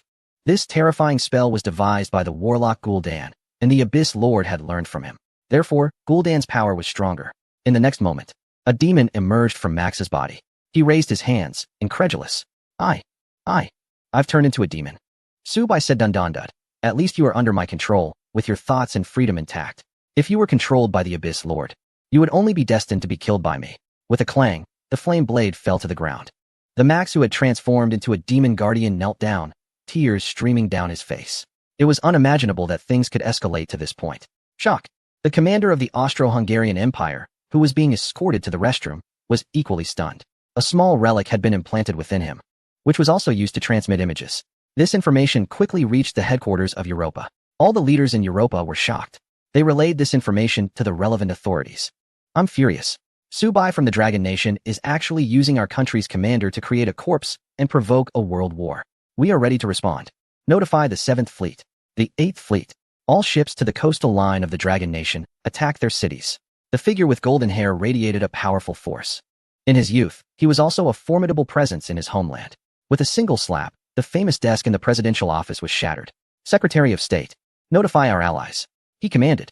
Have their navy come to assist us. The Secretary of State, visibly shaken, responded. But they are dealing with disasters at home and can't help us. Tell them that as long as their navy is dispatched to the coastal areas of our allies, we will send troops to quell the chaos in their homeland. Unbeknownst to them, this act of saving a life would alter the dynamics of the entire world. After collecting himself, Max accepted the reality of his transformation into a monster. He had read many novels about individuals who crossed over to another world, often becoming something insignificant, yet still managing to change their fates. He decided to view his situation as having crossed over into a powerful monster, starting with a perfect advantage. He approached Subai and expressed his gratitude. Thank you for saving me. It seems I won't be returning to my homeland and will have to adapt here. Subai nodded. It's essential to have a strong heart to live honorably. There's nothing wrong with this place. Everywhere you look, there are monsters to gain experience points from, and there are plenty of crystal mines. If it weren't for the time constraints, I wouldn't mind staying here for a lifetime. Subai was right. The opportunities for training and enhancement here were indeed far superior to those in the human world. Subsequently, Max shared the Abyss Lord's plan with Subai. I see. In that case, we might as well turn this to our advantage. After finalizing their strategy, Subai began to focus on producing prism tanks, which were powerful weapons for the Allied forces. Having a large number of prism tanks could unleash overwhelming damage, capable of annihilating the toughest structures across various factions, making them virtually invincible. However, a tough battle was likely ahead. After calculating the resources, Subai decided to split the troops into two groups. The first group would consist of bear tanks and multifunctional infantry vehicles to support Max. The other group would combine bear tanks with prism tanks. Due to the slower movement speed of the prism tanks, they would take longer to reach the Abyss Lord's stronghold. Thus, this group would also clear nearby wild monsters along the way to gather some traveling expenses. 5 hours later, Subai indeed discovered some monster nests on the radar. Towering chimneys reported by the soldiers turned out to be giant insect nests, resembling termite mounds. However, it was unclear whether they would yield any gold coins. Still, Subai ordered the prism tanks to halt and open fire on the giant nests. Dozens of beams of light struck down, causing the enormous nest to collapse with a thunderous roar. It was truly spectacular. The nests here towered into the clouds, each reaching over 100 meters in height. Among them, two resembled the twin towers of a certain country, looking incredibly sturdy. However, they were instantly pierced by the beams from a certain advanced tank and came crashing down. Watching the battle unfold, Subai was astonished by the power of the tank. It was incredibly strong.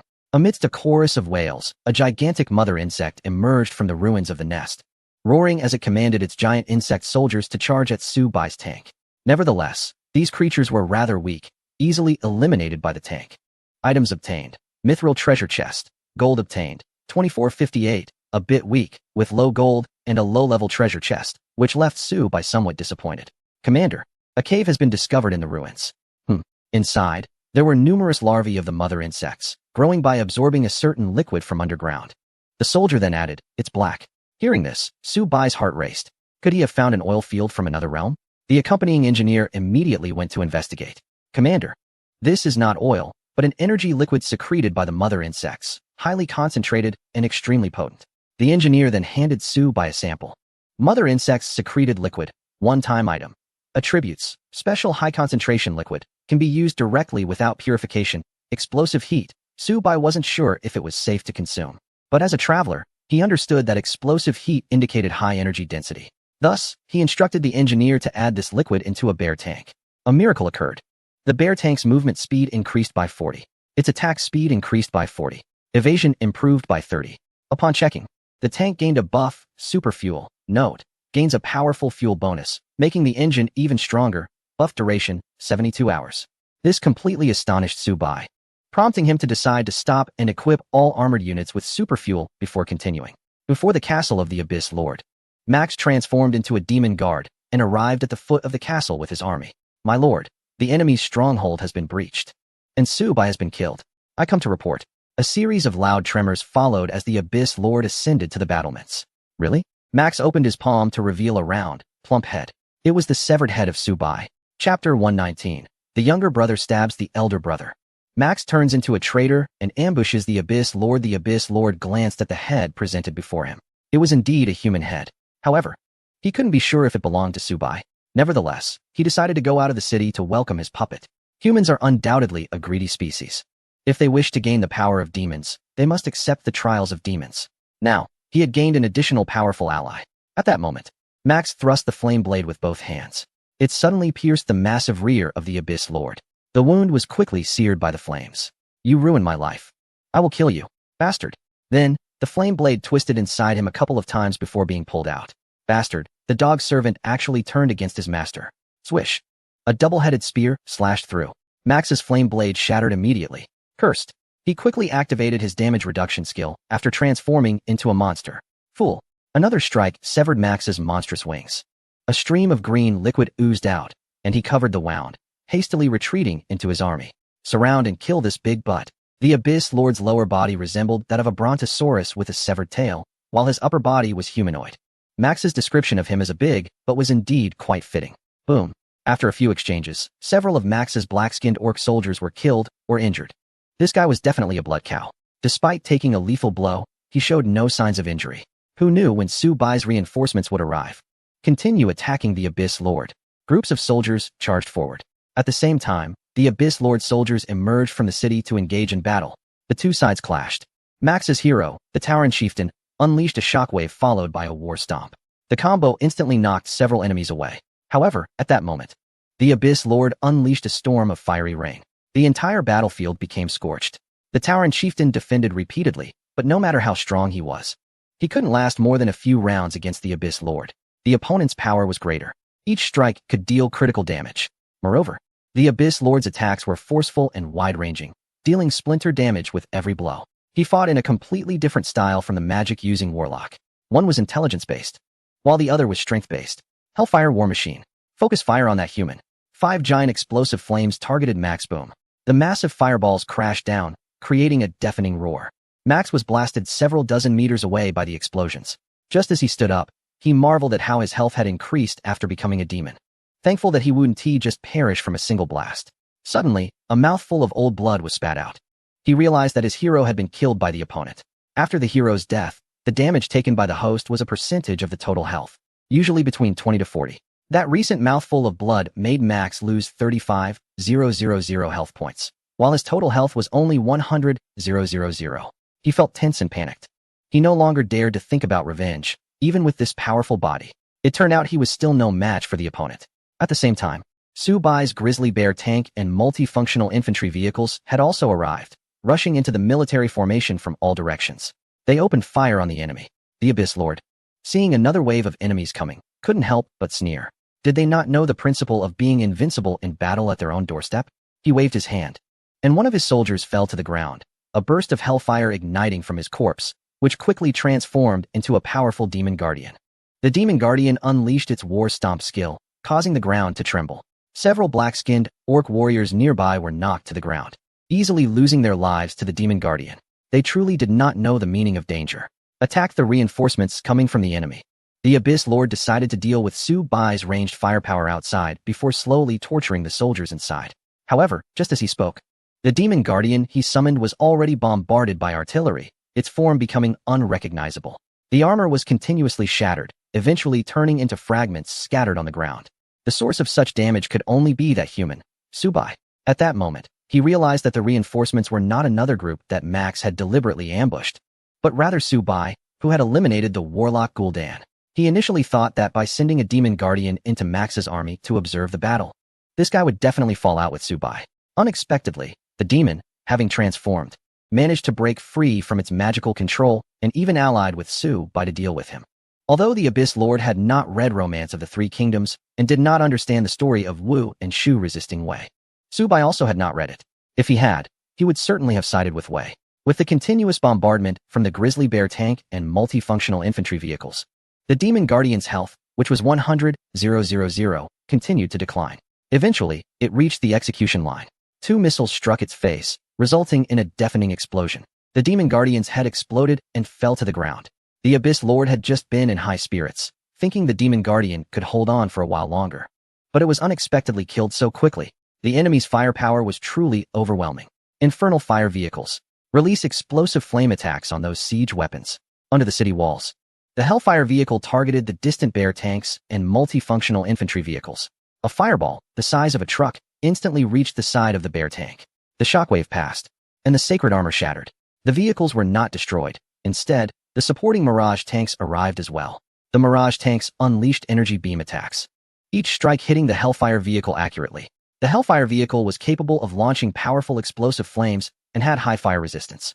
However, after encountering the flaming attacks from the Mirage tanks, it was reduced to rubble in just a second. Meanwhile, Max's orc troops had completely fallen apart. A few remaining soldiers surrounded him to protect him. The Abyss Lord had killed countless enemies, with a pile of black-skinned orc warrior bodies beneath him, showcasing his prowess as an Outer Realm Lord. But he saw many of his soldiers being taken down by the long-range attacks from the perimeter. Many infantrymen had come to the front lines, taking cover under the tanks and returning fire. The Abyss Lord was furious. That guy was really pushing it. He thought that defeating the warlock would mean he could take him down too.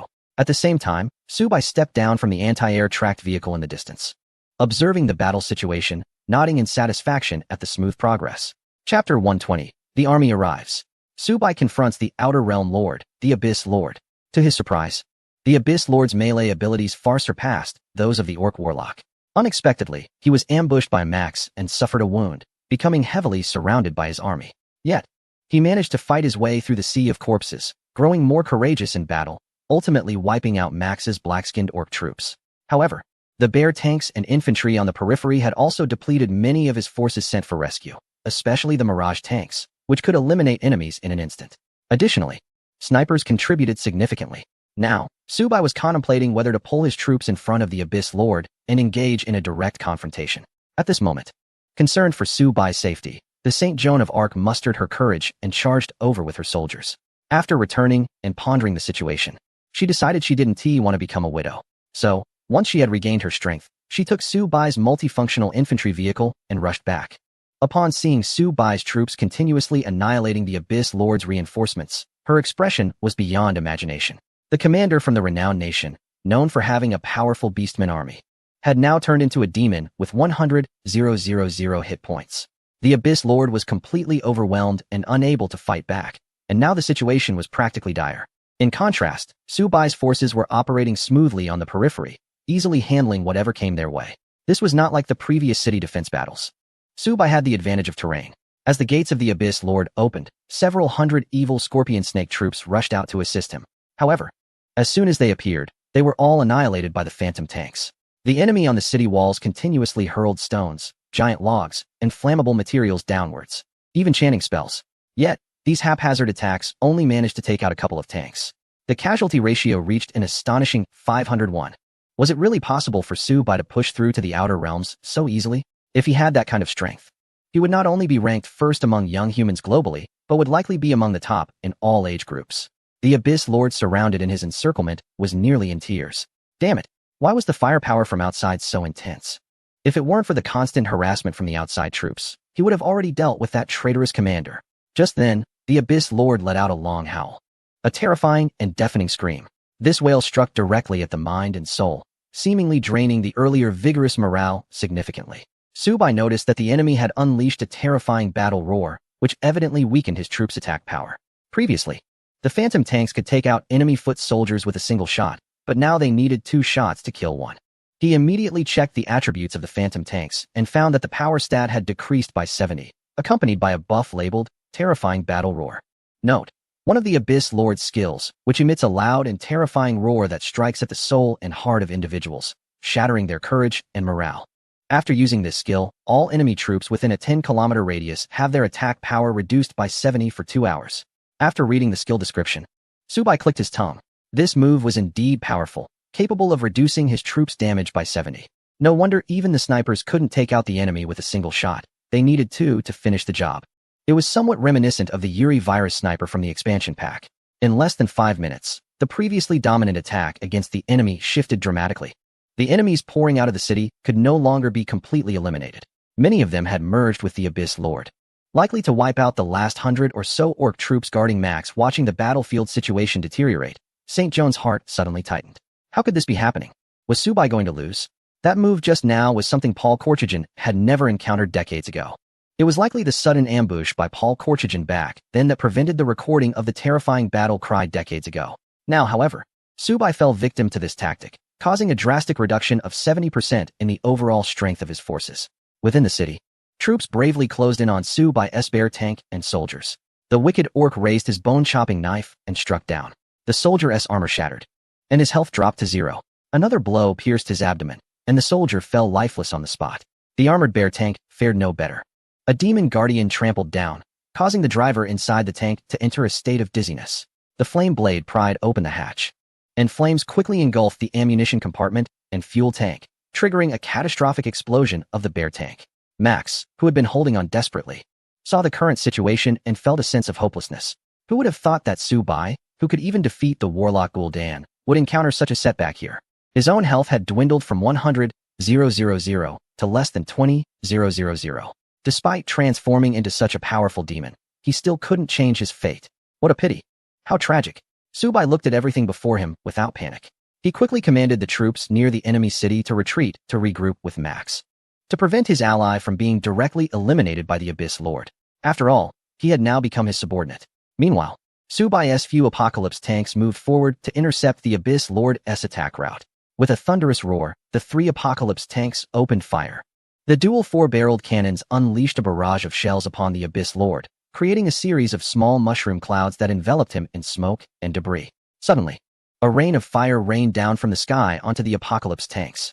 The powerful tanks began to lose health continuously, even though his abilities could withstand a nuclear blast. The sustained assault from the Abyss Lord significantly increased the pressure. At the same time, the anti-air missiles on the Apocalypse tanks fired relentlessly at the falling fire, blocking the incoming damage. Can it really defend against aerial attacks? Indeed, it was an excellent siege weapon, but unfortunately, it had encountered me. The Abyss Lord snorted coldly. Although the enemy commander had suddenly produced several high-health, anti-air siege machines to block his path. After all, these were human creations. Machines. Machines are inherently unreliable. They will always break down due to various issues. As a demon lord, he possessed many siege machines that frequently malfunctioned. For example, the wheels. Clever tricks. Humans. Die. The Abyss Lord suddenly pulled out the double-headed spear in his hand and thrust it into the tracks of the giant apocalyptic tank. With all his might, he managed to lift the tank off the ground, raising it higher and higher, until it was above his head. He shouted loudly, "Humans can never defeat me. You are nothing but ants, deserving only my pity." Chapter 121. The arrival of the Prism tank. The tide of battle changes, and the Abyss Lord is rendered crippled. Seeing this scene, St. Joan knelt on the ground. She knew that this heavy tank was the strongest defensive unit in the Subai army, combined with excellent firepower. It was truly the ace among aces. Yet now, it was being lifted into the air by the even more powerful Abyss Lord. Just how strong was the Abyss Lord? She shook her head repeatedly, unable to believe what was happening. At that moment, in the distance, Subai suddenly drew his gun. A shot struck the spear of the Abyss Lord with a clang, seemingly causing no damage at all. He immediately turned to look in the direction of the shot. We are ants. Humph. It seems you underestimate the speed at which armies prepare for conflict during the Cold War. Humanity has always had a natural interest in slaughter. Even you, Abyss Lord. No matter how powerful you are, in the eyes of humanity, you are still prey. Subai laughed heartily. The Abyss Lord before him was a ferocious beast, like an elephant on the vast black continent grasslands. And he was the hunter, armed with a large-caliber elephant gun. Once the gun was raised, no matter how strong the elephant, it was merely the hunter's trophy. Seeking death, the Abyss Lord, insulted by this human, was furious. He was absolutely Subai. Such a foolish human dared to step onto the battlefield, completely unaware of how fragile the human body truly was. The Abyss Lord swung his spear and forcefully hurled the apocalyptic tank overhead away. The heavy tank flew past Subai's face, and he didn't even blink. Not bad. You've got some courage. In the next moment, the powerful Abyss Lord charged forward, his spear held with a fierce grip. Die! Boom! The charging Abyss Lord suddenly fell to the ground, kicking up a massive cloud of dust. It had happened so quickly that he hadn't even realized what had injured him before he was on the ground. Damn it! With the spear embedded in the ground, he stood up again and saw in the distance several strange tanks slowly approaching behind Subai. These tanks were distinctly different from others. They had no gun barrels. And where the turret should be was a rectangular flashing plate. Report to the commander, the prism tanks are ready. Subai's lips curled up high. Escorting you slowpokes is truly taking its time. Commander, the mirror panel is fully charged. Okay, open fire. Focus fire on the Abyss Lord in front. Reset the level, estimate distortion error, counteract the surface magnetic flux, and focus the light energy. Behind Subai, the light prism tanks fired their prism beams simultaneously. Several beams of blinding white light flashed. The powerful Abyss Lord was instantly burned through in several places. At the same time, around Subai, sparkling yellow light continuously scattered. Subai knew that this was the effect of the light energy tanks being enhanced by his items, increasing their holy damage. In the blink of an eye, the white light seemed like a merciless long line, piercing through the thick armor and skin of the Fear Demon King. The turrets atop the light energy tanks constantly adjusted their angles, absorbing and refracting light, emanating limitless power. Subai felt very relaxed at this moment. Luckily, these light prism tanks were slow and had not suffered a 70 damage reduction from the previous roar of the Fear Demon King, allowing them to achieve 100 attack effectiveness. Roar! The Abyss Lord ripped off his tattered armor, glaring angrily at Subai. At the same time, a red light flashed in his hand. Flame storm. Crush him. Red clouds immediately gathered in the sky, seemingly starting to burn wildly. Facing the meteor shower right above him, Subai remained unmoved, showing no signs of panic. This was because the Abyss Lord's summoning had not been completed and was interrupted by the continuous beam bombardment from the light prism tanks, disrupting his spellcasting. Everywhere on the Abyss Lord's body were wounds from the death beams, each emitting a faint golden glow. These glimmers spread like golden waves of wheat. Ah, demon guards. Come help me. Continuously suppressed by the death beams from the light prism tanks, the Abyss Lord had no choice but to summon guards to bear the damage for him. Even if they couldn't rush in front of Subai to destroy all those tanks, at least they could block the incoming death beams, allowing him a chance to regroup and find a way to break through. 5 demon guards rushed back after cutting down Max's last Orc Guardian, desperately trying to block Subai's light prism tank attacks, regardless of their lives. However, something unexpected happened for the Abyss Lord. The death beams emitted by these light energy tanks actually refracted a second time, as they illuminated the Abyss Lord. Although the reflected light had weakened the damage somewhat, it struck the guards, causing them to sustain serious injuries. As the prismatic tank continued its suppression, the surrounding demon guards fell one after another. At the same time, the Abyss Lord shouted, "All troops, move out. Quickly help me eliminate those things that shoot divine light." The sound of the rallying horn was blown, and the gates of the Abyss Lord's castle opened. Countless troops surged out, charging toward the position of the prismatic tank. Meanwhile, the Grey Bear tanks, which had arrived late to protect the prismatic tank's armored unit, formed a steel wall in the midst of the charging troops, continuously blocking the incoming enemies. These tanks were also unaffected by the Abyss Lord's negative buffs, dealing impressive damage. Kill the enemies. Kill them with me. Saint Jean waved her hand, immediately leading her own troops to join in the fight, collectively resisting the rescuing foes. It was like encircling the enemy to cut off their reinforcements. As enemies charged in waves, they were taken down wave after wave, leaving a scene of carnage everywhere. The Abyss Lord no longer had the courage to confront Subai head-on. Even with the support of numerous elite soldiers within his castle, he could not defeat this human before him. At this moment, his health had dropped to around 50, and he had only one thought in mind: to escape. He endured the intense pain from the attacks. His spear plunged into the ground, kicking up a large cloud of dust and stones, which blocked the transmission of light. The damage from the prismatic tank instantly decreased by about 30%. Though this reduction was minor, it provided him with an opportunity to flee. Wanna run? No way. The prismatic tank moved forward 5 meters while simultaneously targeting the Abyss Lord's hind legs as he attempted to escape. Soon, beams of deadly light burned through his hind legs, creating gaping wounds without a drop of blood flowing out. The injuries were completely cauterized, leaving only exposed bones. Even so, the prismatic tank did not cease its fire until both of his hind legs were completely shattered. However, one thing surprised Subai: the Abyss Lord had 4 legs. After 2 of his hind legs were broken, he surprisingly managed to crawl under the castle to hide. Subai couldn't help but admire his resilience. He truly had a strong will to survive. Chapter 122. Clearing the Outer Realm, Subai's renown grows. Obtaining the Great Fortune Token. After eliminating all the monsters outside the castle, the troops stationed themselves beneath the Abyss Lord's castle to regroup. Subai couldn't help but marvel at how resilient the Lord of the Abyss was. After such a long battle, he still hadn't been defeated. However, the lengthy fight had indeed yielded quite a few treasure chests, which greatly lifted Subai's spirits. Especially the points earned from opening the chests. He felt like he was raking in rewards. In the distance, the demon guardian Max was completely drained of energy. As a being transformed into an entity from another realm, he collapsed to the ground. Just moments ago, he had been on the brink of death, thinking he could easily slay the Lord of the Abyss as planned. He hadn't anticipated that this monster would possess such incredible resilience. If it weren't for Subai's ambush, he might have met his end right after gaining this powerful body. His subordinates, the black-skinned beastmen, had all been wiped out as well. Each of those soldiers had strength exceeding 100, yet collectively, they still couldn't match the Lord of the Abyss. Recalling how Subai had interrupted the territory of the Abyss, Max's body trembled incessantly. Fortunately, he hadn't offended Subai too severely. Otherwise, even as a monster, he wouldn't have survived.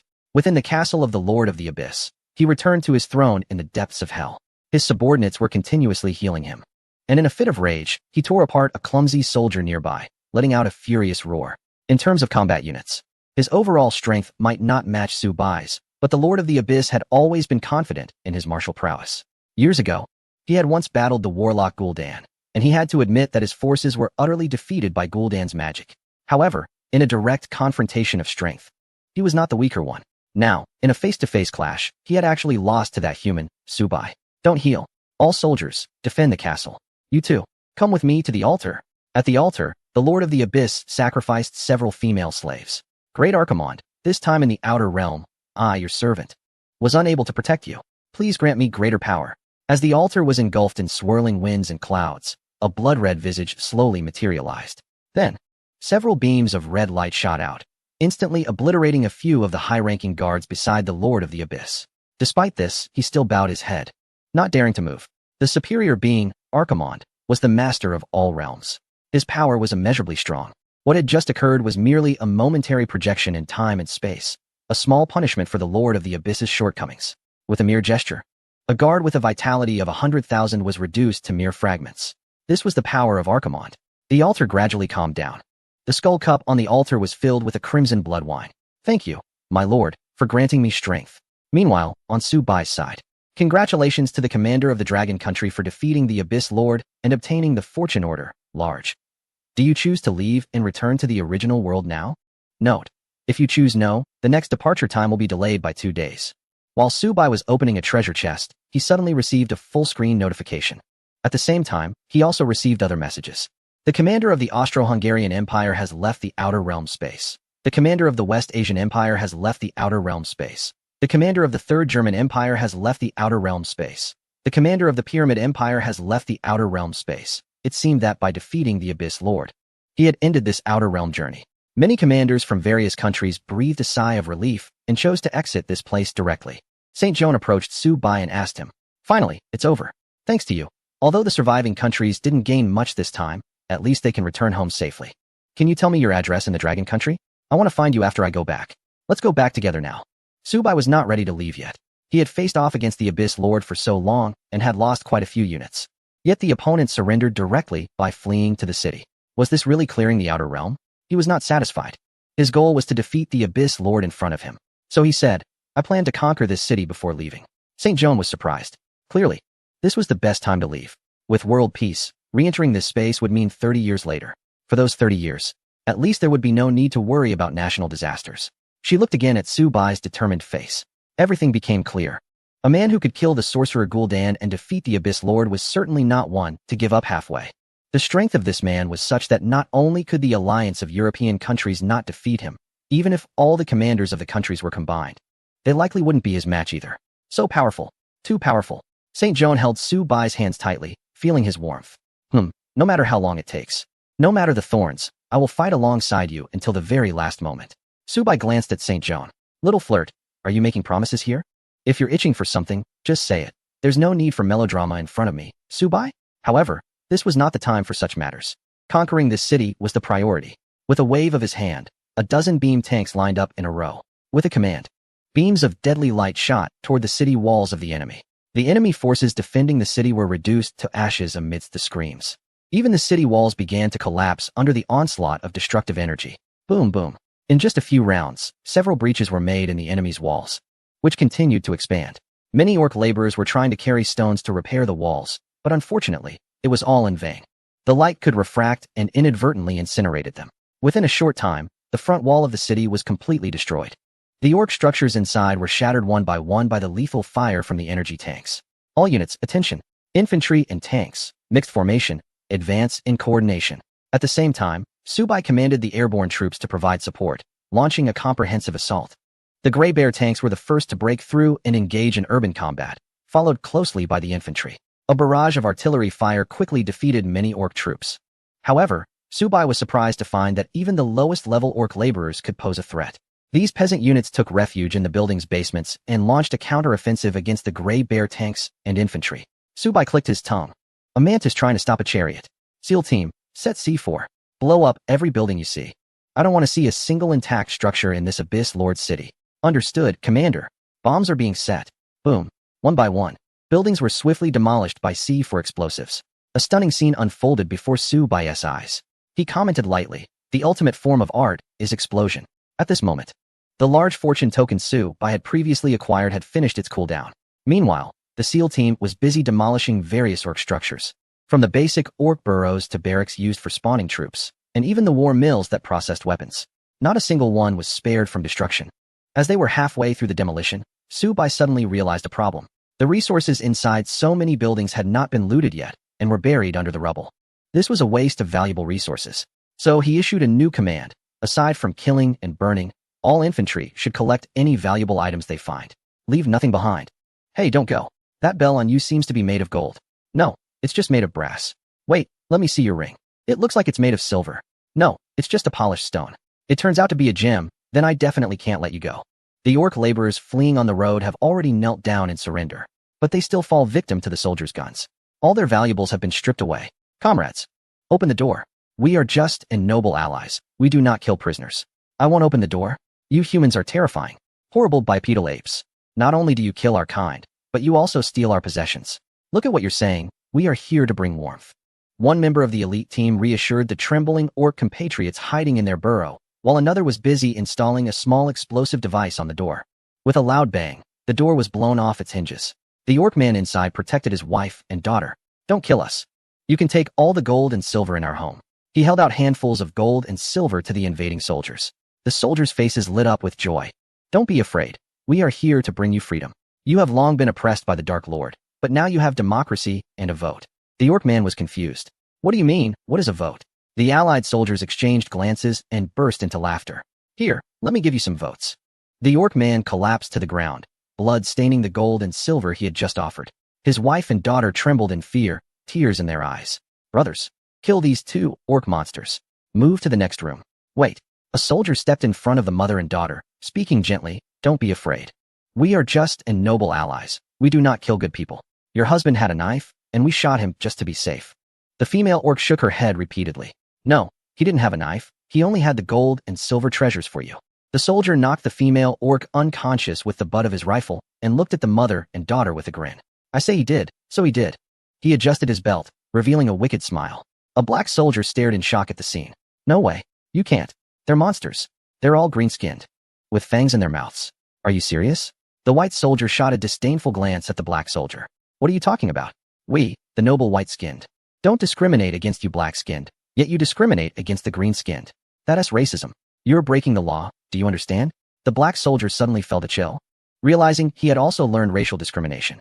He awkwardly licked his lips and said, people shouldn't, at least not like this. I'll give you a small orc. Okay, deal. Everywhere was ablaze.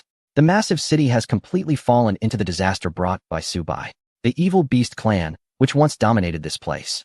Never expected that they would face this day, being oppressed by the small human race.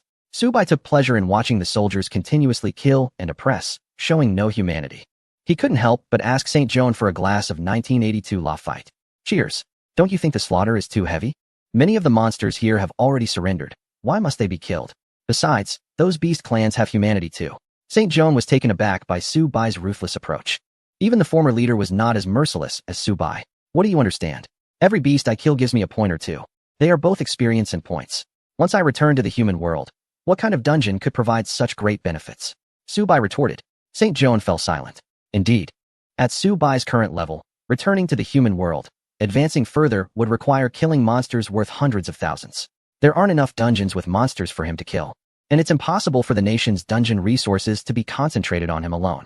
After finishing the glass of Lafite, Subai chose the first fortune token obtained from Gul'dan. He clicked to use it. This time, the fortune token did not randomly increase national luck. Instead, it changed the effect and options. Effect, after use. All citizens' physical strength increases comprehensively, strength 5, agility 5, health 50. Effect, after use, the national territory expands by 100,000 square kilometers. If your country's territory conflicts with neighboring countries, the area will float in the air as an aerial island. Effect, after use. All units in this army unlock the first stage of the gene lock, increasing strength, agility, and defense by 300, 3 random effects. Only one can be chosen. This left Subai a bit troubled. He felt that each option was very good. The territory expansion needs no explanation, and just the first item. Increasing basic attributes for everyone may not seem like much, but considering that there are 1 billion people in the country, the accumulated attribute points could reach tens of billions, even hundreds of billions.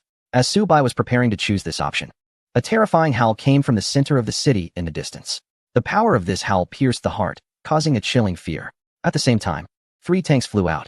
Subai looked at his attributes and found that not only had his strength decreased by 70, but his agility and defense had also decreased by 70. Subai was suddenly stunned. Even if the opponent's skill cooldown was over, it should have only reduced his strength by 70. Now both agility and defense had also decreased. Could it be that the Abyss Lord had become stronger? He looked up.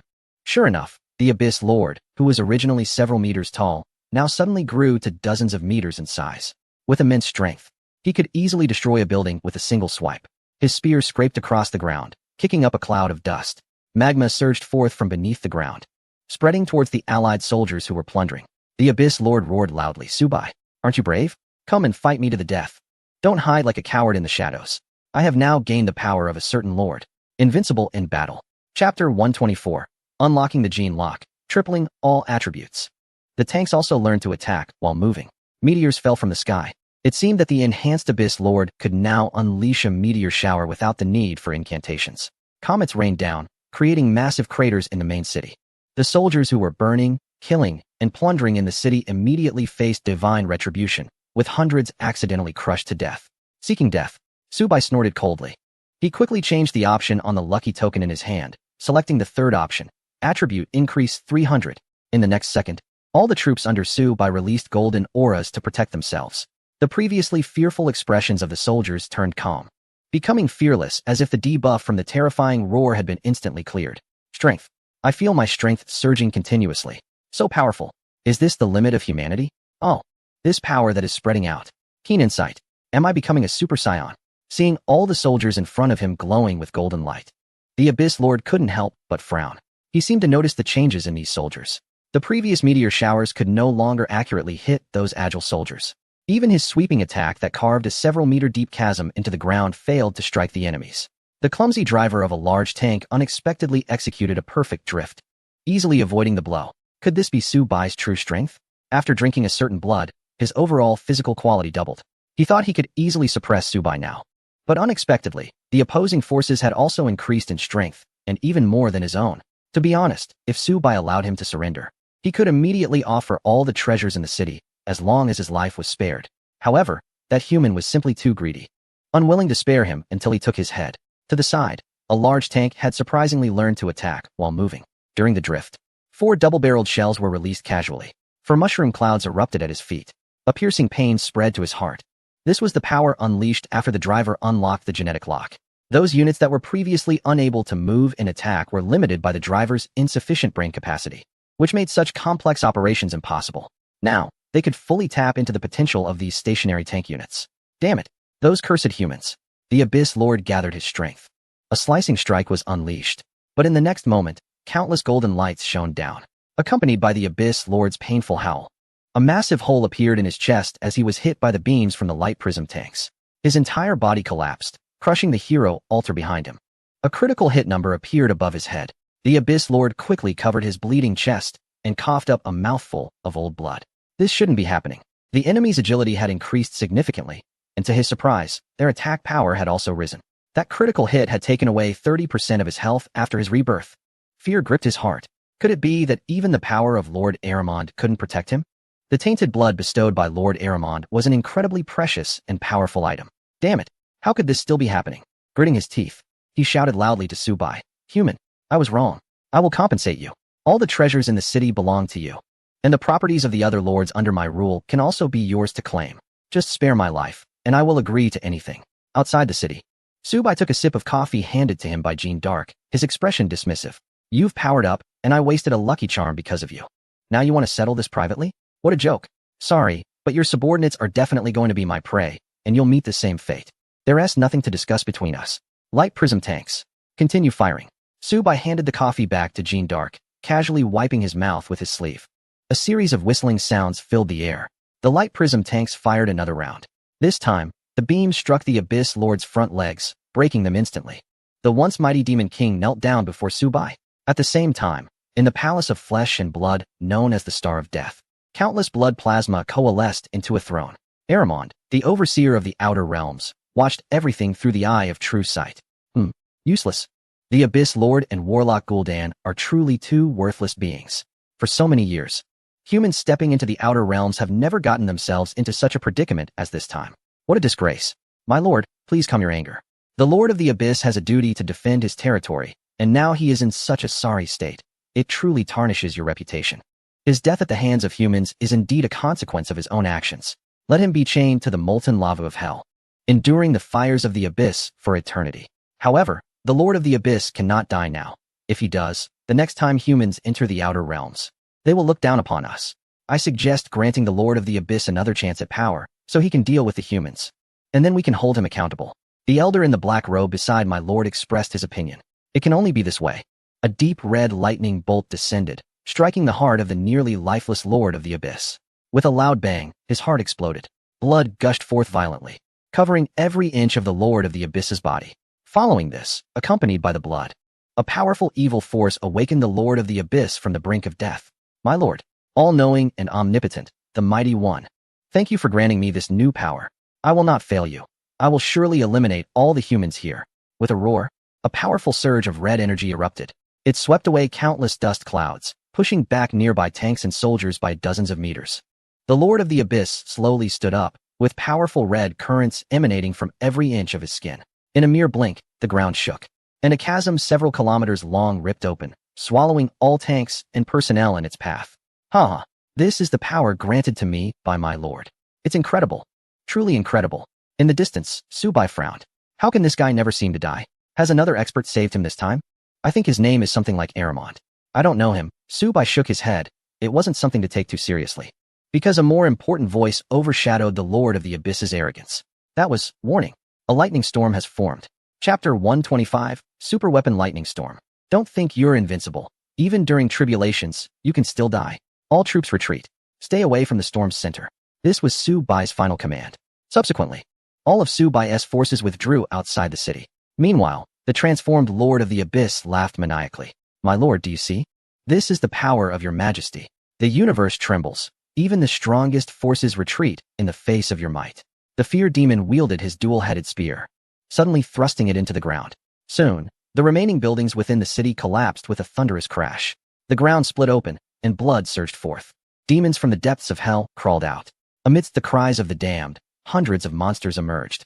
Upon closer inspection, These creatures, shedding their fiery magma shells, gradually cooled down, revealing a metallic sheen from the high-temperature fusion. They summoned the iron-blooded legions from the deepest reaches of another realm. Rally the banners. Exterminate humanity. Rally the banners. Exterminate humanity. Rally the banners. Exterminate humanity. Rally the banners. Exterminate humanity. With each piercing howl, the iron-blooded legion pouring out of hell reached over 10,000. In an instant, they filled the city that had been decimated by Su-Bai with countless troops. Soon, these forces began to take control of the few remaining defensive structures. The main army, however, formed a neat square formation, as orderly as a ruler in a triangle set. Su-Bai witnessed the scene in the city and couldn't help but shake his head. This abyssal lord, even at the moment of death, managed to pull so many down with him. Since it was a matter of life and death, he would not hesitate to unleash the lightning storm. Within the base, the allied weather controller had fully charged the electromagnetic energy. In Su-Bai's mind, an attack prototype range for the lightning storm appeared. Compared to the area in the game, the real-world position was much larger, capable of covering this large city. Even if unleashed in the real world, it should be able to devastate a city like Manhattan without issue. The once blood-red sun and clouds suddenly darkened. The air turned cold. In contrast to the magma heat rising from hell, the descending cold air continuously clashed with the scorching heat. The clouds in the sky grew denser, covering the sky and stretching endlessly. One could hear the sound of wind and the friction between clouds generating electrical currents of positive and negative charges. Su-Bai gazed at all of this in awe. Could it be that the abyssal demon lord's strike on the ground summoned so many hellish magma demons, thereby enhancing the power of his lightning storm? Although he couldn't be certain, Su-Bai had a premonition. A massive electric current surged down through the rolling clouds, producing a bright, dazzling flash. Like a flashbang, it blinded all the monsters in the city. Then came a violent sound explosion. Boom. A colossal bolt of lightning struck 1 kilometer in front of the abyssal lord. A large pit with a radius of 100 meters was left on the ground. And amidst the swirling smoke and dust, shocking bolts of lightning scattered in the deep pit. Great Armont, are you about to grant me new powers? The power from just now was truly astonishing. It far surpassed my own meteor showers. Even the Lord of the Abyss couldn't help but gape in disbelief. He thought this power was once again bestowed upon him by a higher being. However, the next thunderclap struck him in the face. Just 2 seconds later, another thunderbolt fell. This eye-catching flash of electricity spread continuously across the ground, eventually forming a massive chasm. 700 or 800 demons fell to the ground in one strike, leaving nothing but charred remains. The Lord of the Abyss was still trying to comprehend if his insufficient praise had triggered Aramont's displeasure. He couldn't figure out what was happening. Boom, boom. The charges in the cloud continued to surge, and 5 or 6 thunderbolts fell simultaneously. From all directions, they struck the ground, creating numerous craters. The scorched earth in the deep pit was emitting green smoke. Suddenly, a thunderbolt struck directly into the Lord of the Abyss's formation. Countless demons wailed as they were turned to charcoal by the lightning. These hellish demons, having shed the intense heat of the magma surface, had their skin mixed with various metallic substances. While this increased their defense, it proved to be utterly inadequate against the forces of nature. Metal conducts electricity. Just that one strike of thunder, due to the conductive chain reaction, annihilated tens of thousands of demons. The Lord of the Abyss was so frightened that he kept retreating. Impossible. This absolutely cannot be. Armont would never harm himself. He looked up into the distance and saw Su-Bai sitting calmly, a smile playing on his lips. Could it be him? How many more powerful moves does he have left to unleash? There was no time to think about it now. He brandished his double-headed spear, pointing the tip toward the sky. All remaining forces charged toward that human. Boom, boom. The Lord of the Abyss acted like a lightning rod, accurately receiving a thick and powerful thunderbolt. This thunderbolt cleaved his body in half. He fell to the ground in disbelief, staring at the charred remains of his back half. His eyes filled with terror. Boom, boom. Just as Su-Bai had predicted, the hot air from the magma and the cold air from the lightning storm clouds were in counterflow, continuously forming new storms and cloud layers. This allowed what was originally a brief lightning storm to continuously unleash thunder and lightning upon the ground. The Abyss Lord has already transformed into experience and points. Obtain Supreme Treasure Chest. Obtain Key to the Hellstar Gate. The Abyss Lord dropped 2 items. The Supreme Treasure Chest, completely crafted from golden skeletons, emanates a strange and radiant glow. Su-Bai's hands were sweating profusely. He had finally defeated the strongest boss in the Outer Realm. He opened the treasure chest, and a colorful light shone brightly as he took out the contents.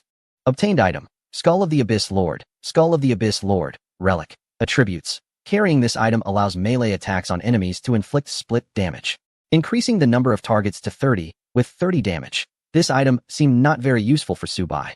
but it should be quite powerful if given to Commander Yin Huang. Su Bai temporarily stored it in his spatial ring. The other item. The key to the Hellstar Gate. Key to the Hellstar Gate. One-time item. Attributes. Using this item opens a gate to hell, leading to the fortress of Aramont, and can only be used for one round trip. Chapter 126. Domestic Crisis. Su Bai takes initiative to battle various countries. The lightning storm lasted a day and night before finally dissipating. The entire city had turned into ruins. Only rubble and charred corpses remained. On the last day, Su Bai, accompanied by Saint Jean, swept through several strongholds of the Abyss Lord's subordinates.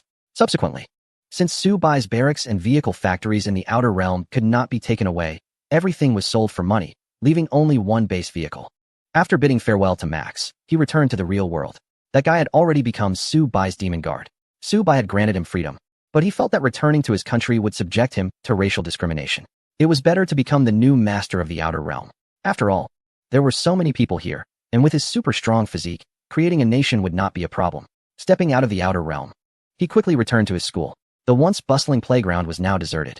The classrooms were covered in layers of dust. Only a few elderly janitors were sweeping away the fallen leaves with their brooms. Su Bai was filled with questions. Where did everyone go? At that moment, he finally encountered a familiar face, Director Kai Yuanpei. Director Kai? Is it summer vacation now? Why aren't there any students? Director Kai looked flustered. Upon seeing Su Bai, he was unsure whether to be happy or worried. Oh no, something big has happened. Something serious. What happened? You killed the commander of a certain country in the Outer Realm, and now they, along with their allies, have attacked our nation. I heard it's an 8-nation coalition.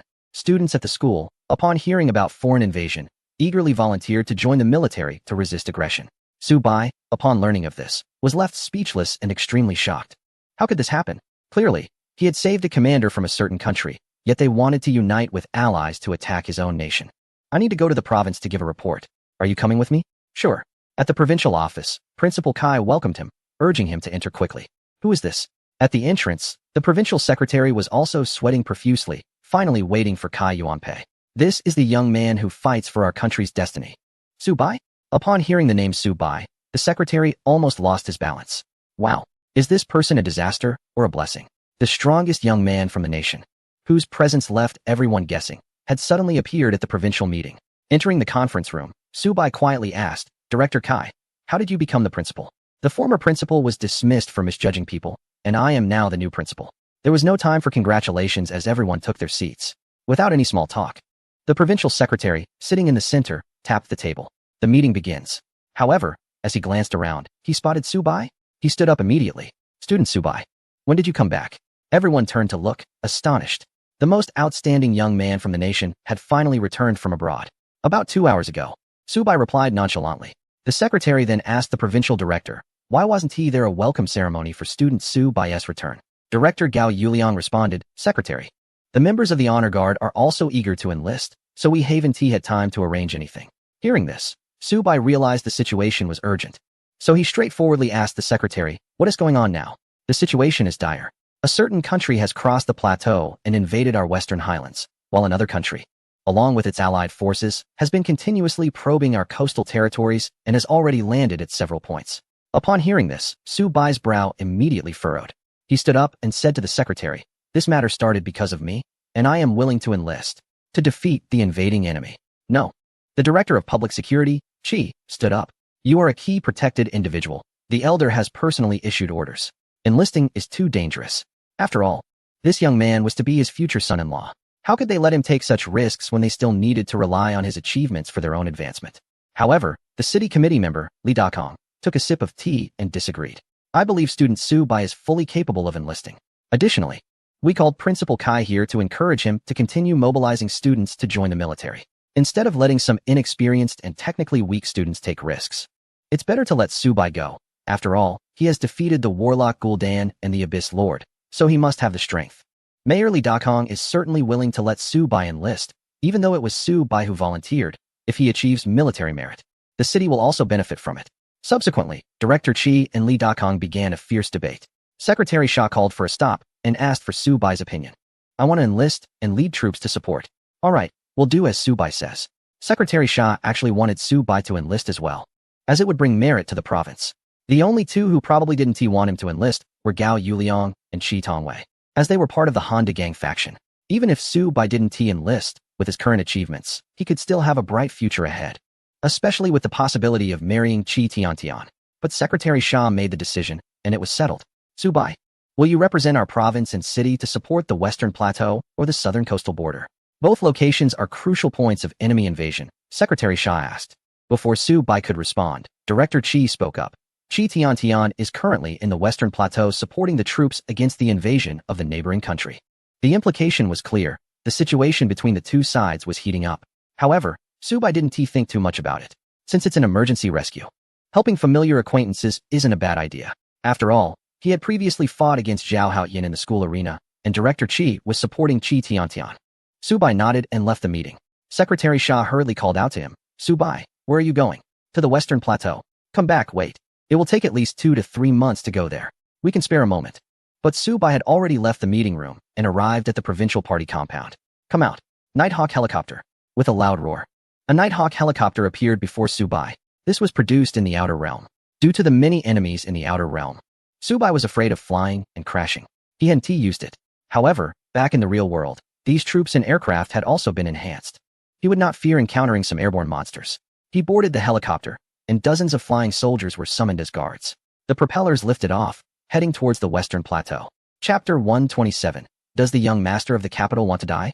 The guards at the entrance were stunned, their brooms scattered all over the ground. My dear, come out and see the heavens with me. In this world, there was no troop capable of flying while carrying people inside.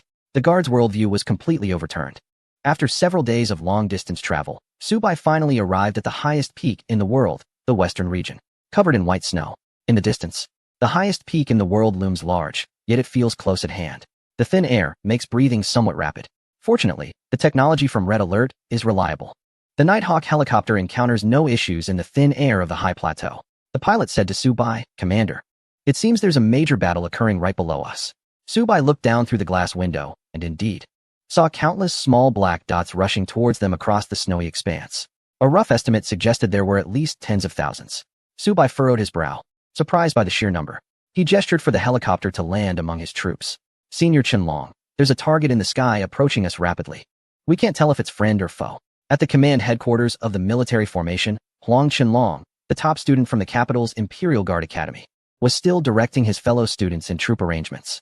A junior student came to report, we can't identify if it's friend or foe. Should we shoot it down? Understood, was the response. Just then, Qi Tiantian, responsible for intelligence, came in to report. Secretary Shah from Handong province just called, asking us to wait for Subai's reinforcements. He's aboard a black iron bird and is expected to arrive soon. Upon hearing this, Qi Tiantian's face lit up with joy. Subai? That guy is coming? Huang Qinlong thought to himself. A communications soldier, who was about to step out, paused and turned back, saying, what I've observed is a black iron bird. It should be Subai's unit. Should we still attack? Attack, Huang Qinlong ordered. Qi Tiantian gasped, are you crazy? That's Subai? Huang Qinlong scoffed. We can't be sure. Just to be safe, we'll shoot it down first. Yes, regardless of whether it was Subai or not. Huang Qinlong was determined to bring it down. If it was Subai, all the better, because he had unknowingly offended Huang Qinlong's entire family. Huang Qinlong, from the Huang family in the capital, was a descendant of royal lineage. Although the feudal dynasty had long been overthrown, his family still boasted significant influence and resources. They thrived particularly well in trade with a neighboring country, raking in substantial profits. Even the president of that country, Gandhi, treated them as close allies and was often a guest at their gatherings. However, Subai had instigated this major conflict, leading to the confiscation of all their assets in that country, causing a halt in trade and resulting in losses exceeding hundreds of billions. The entire family was left in disarray, struggling to repay bank loans. As the most outstanding young member of the royal lineage, Huang Qinlong volunteered to lead troops and was assigned as the commander of the Imperial Guard. The students of the Imperial Guard Academy were commanded to fight together against the invaders. However, the Huang family had ulterior motives. They hoped to resolve conflicts with a certain country and unfreeze their substantial assets there. Therefore, throughout the operation, the entire unit was neither proactive nor cooperative, often fleeing at critical moments. After being held accountable, Huang Qinlong would always say it was to protect the younger generation. Meanwhile, above in the sky, a group of large orioles flew over, opening their enormous beaks in preparation to attack. Soon, Subai felt the air currents vibrating intensely, along with the Nighthawk helicopter. He received the alarming report. Commander, we are under attack from friendly forces. What the hell? Is this a joke? I came all this way. and even neutral creatures wouldn't dare to target us. Yet here we are, being stabbed in the back by our own. Subai was furious. Rocket soldiers. Eliminate those Orioles. He opened the cabin door of the Nighthawk helicopter, and a biting cold wind rushed in. At the same time, dozens of flying soldiers leaped out from his chest area, beginning to clear the sky of the approaching enemies. The flying soldiers, having trained in foreign lands, returned to the real world as elite beings. Taking down those small birds was a piece of cake. In no time, the aerial foes were all eliminated. On the ground, some individuals were preparing to summon troops to continue attacking Subai. He immediately ordered, Nighthawk helicopter, dive down. The aircraft's anti-infantry chain gun unleashed a round of fire, driving those on the ground into corners. As the helicopter landed amidst the cold wind and snow, Subai, cloaked in black, wore a shining marshal's medal on his shoulder, a constant testament to his achievements. The students from the Imperial Guard Academy, who had come to surround him, immediately halted. He is Subai? The strongest man of the younger generation from the Dragon Nation, the recipient of the Marshal's Medal. They were shocked, and their weapons involuntarily dropped to the ground. Subai was bewildered. It seemed there had been a misunderstanding. He approached a young man and asked, "Why did you attack me?" "It was our commander, Qianlong." "Who gave the order?" "Qianlong." "Right, Huang Qianlong. Take me to him." The students gathered around Subai like spectators to a rare panda, eager to see this legendary figure.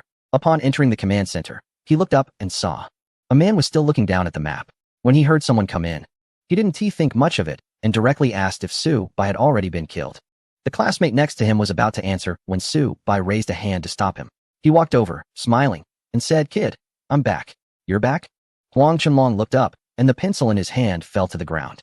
He stumbled and nearly sat down. "What? You really wanted to kill me?" "Oh, it's Subai? It turns out your troops brought you here. It's all a misunderstanding, especially since we're on the front lines now." While speaking, he gestured for a middle-aged man beside him, who looked to be in his 40s or 50s, to pour tea for Subai. This middle-aged man had a long braid and wore small black glasses. Despite his age, he had no beard. His voice was sharp and high-pitched, rather effeminate. At that moment, Qi Tiantian, who was communicating in the command room, also noticed Subai's arrival. She immediately stood up and said, "Subai? Don't listen to his nonsense. I've already reported to him that you might come, and he still wants to attack." Seeing that the situation was exposed, Huang Qianlong glanced at the middle-aged man beside him. The man immediately smashed the cup and rushed in front of Qi Tiantian, shouting, "How dare you speak to the master like that? Slap her. What's the matter? You old eunuch. I'm just speaking the truth. You." The middle-aged man reached out to hit Qi Tiantian. Boom. Subai delivered a flying kick, sending him flying out of the room, crashing into two desks before coming to a stop. He then turned to Huang Qianlong, his expression turning cold. Chapter 128, starting with the independent regiment under management. Huang Qianlong gritted his teeth. Huang Qianlong was completely stunned. Was this the kind of damage that could be inflicted with less than 100 points of strength? He had researched Subai's background, which was quite unimpressive. He never expected that one strike would send his top expert, the eunuch, flying. "Master, quickly, get the Imperial sword." At that moment, Huang Qianlong remembered and hurriedly drew the Imperial sword from his waist. This is the Imperial sword of the previous dynasty. When my ancestors abdicated, the state promised that holding this sword would exempt one from murder. Besides, I'm just defending against enemies. It's no crime. Subai laughed. "What year is this? What ancient history are you talking about?" With a casual motion, he took out the dragon-slaying sword from his storage ring. Clang. The sound of metal clashing echoed as the Imperial sword was instantly severed. "Don't talk about the Imperial sword, even if you were a direct descendant of dragons. My dragon-slaying sword will cut through you without hesitation." Huang Qianlong was shocked. In the entire realm, there was only one dragon-slaying sword, which had been painstakingly obtained by the former commander during an expedition to the Ice and Fire Island dungeon. Now it appeared in Subai's hands. Without waiting for him to think clearly, a slap landed. Huang Qianlong spun in place 3.5 times before stopping, spitting out 2 gold teeth. This slap was for the nonsense spoken by one of your subordinates. Subai was not someone who held grudges, and given the imminent threat, it was not the time for internal strife. Unity was essential. Therefore, he did not kill him on the spot. Huang Qianlong, dizzy from the spin, steadied himself by holding onto the table. "My lord is magnanimous," he began, but before he could finish, he received another punch. This punch knocked out all of Huang Qianlong's remaining gold teeth. He spat out blood, and, with a face full of grievance, asked, "Have you finished with that slap? Why are you still hitting me?" Subai casually absorbed the gold teeth on the ground into his system. "Silly boy, if you switch to porcelain teeth next time, I won't have to target your teeth." Huang Qianlong's eyes widened in shock. Damn it, why is this guy so greedy? A punch to my mouth just to get his own gold teeth. After this incident, Subai pointed at the map. Qi Tiantian introduced, This is our current position. And that is the enemy's attack point. Subai nodded. We need to settle this quickly. Tomorrow, I will confront the enemy head-on while your academy provides defense on the flank. Huang Qianlong was unconvinced.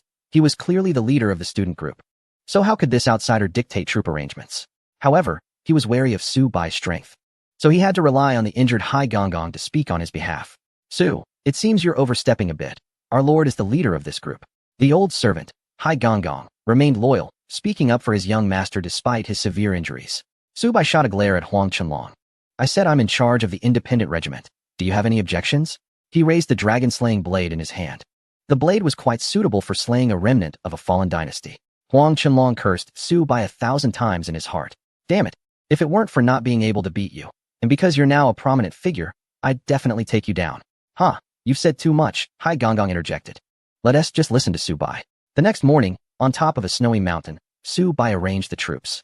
This time, they were to cooperate with the regular army to attack the mountain troops of the enemy. As long as they defeated this force, the army could break through between two passes and reclaim strategic positions, drastically shifting the dynamics of offense and defense.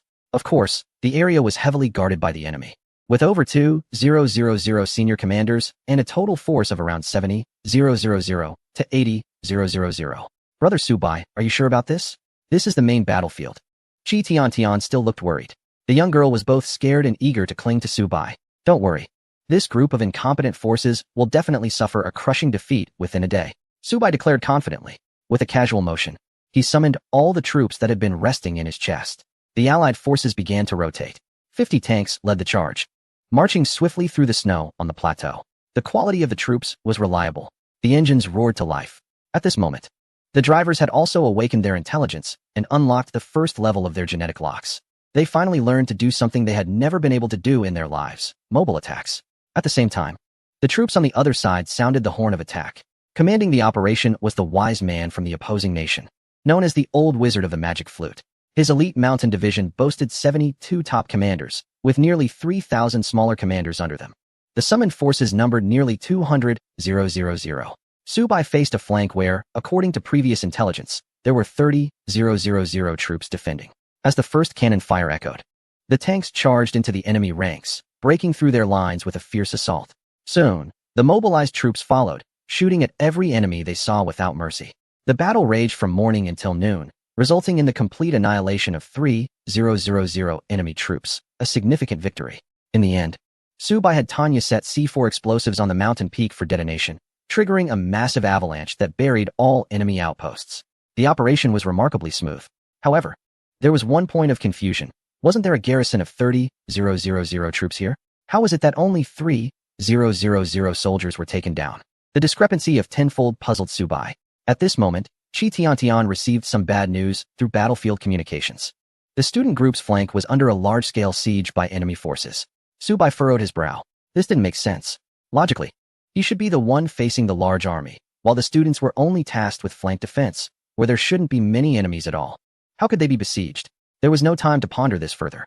Su Bai waved his hand decisively, commanding his troops to rush to the aid of the flank. After 2 hours of marching, they hurriedly arrived. Upon counting, they discovered the student group had suffered heavy losses. Of the 500 outstanding students, over 100 had been killed in the enemy's encirclement. Among the remaining 300, about 30 had sustained serious injuries. That night, a call came in. Huang Qianlong, how are you commanding the troops? How could you let the students fall into such danger, nearly leading to their complete annihilation? The commander said, it's not under my command. Classmate Su Bai came here and took away my command authority. He's the one leading us. Su Bai remained silent beside him. After a while, Huang Qianlong handed the phone to Su Bai. Classmate Su Bai, we know your strength, but this is a large-scale military operation that requires tactics and coordination. Even if Lu Bu was fierce, he ultimately fell alone and died in defeat. It's better to return the command to classmate Huang Qianlong. Let him lead. The commander spoke earnestly. Since he had already suffered defeat, Su Bai had nothing to say. All right, I was too hasty. Huang Qianlong appeared calm on the surface, but awkwardly smiled, showing off his newly fitted diamond teeth, sparkling brightly. Classmate Su Bai, the situation here is complicated. Let me handle these troublesome matters. Su Bai nodded, okay. Huang Qianlong felt a surge of joy inside.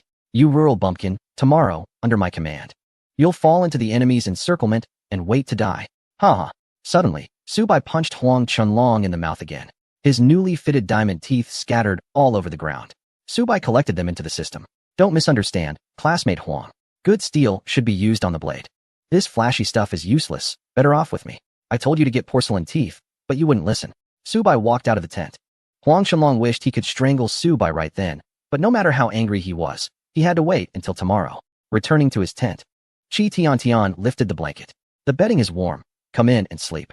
Qi Tiantian was dressed very lightly, wearing a pair of cat ears on her head and a tail behind her, looking like a cozy little cat. Meow. However, Subai was not in the mood. What happened during the day was too strange. The information Qi Tiantian provided should be correct, and the position he attacked was indeed a key point for the enemy's main force. How could there be no one there? Could it be that there is a traitor among this group of students? Did someone leak yesterday's troop arrangement to the enemy? This would explain the changes in their defensive posture, attacking the weak while saving the strong, ultimately holding the key point. The more Subai thought about it, the more reasonable his speculation seemed. However, he still didn't know who leaked the formation map. It seemed he could only pay a high price to hire an expert to solve this issue. He stepped out of the tent, instructing Qi Tiantian to keep the bedding warm, and went to a sheltered, dark corner. With a wave of his hand, 10 spies dressed in dark brown suits appeared before Subai. These guys. In this world, letting them steal electricity from the power plant is of no use when the city faces a blackout. Allowing them to raid the mines, the nation's resources, is not something Subai enjoys taking advantage of either. Stealing radar technology is even more absurd, not to mention high-tech equipment. However, at least using their disguises to gather some intelligence shouldn't be a problem. You all, dispersed among various patrol units, will collect intelligence and report back before the early morning. Agent ready. In the next moment, these spies immediately began to change their appearances. This was the scene that made Subai the most uneasy. In the game, spies could even disguise themselves as dogs, neutral units like monkeys or crocodiles. He could never understand how these professionally trained spies could turn into dogs. Now, an even more exaggerated scene unfolded. One spy directly altered his appearance to become a golden monkey with a magical headband. Another transformed into a cat-faced old lady wearing a red scarf. Some disguised themselves as bouncy zombies. The most outrageous one turned into a stout red python, moving like a worm. Subai took a deep breath and told himself, stay calm, stay calm. Now that I'm here, anything is possible. Back in the tent, it was finally time to deal with that little cat.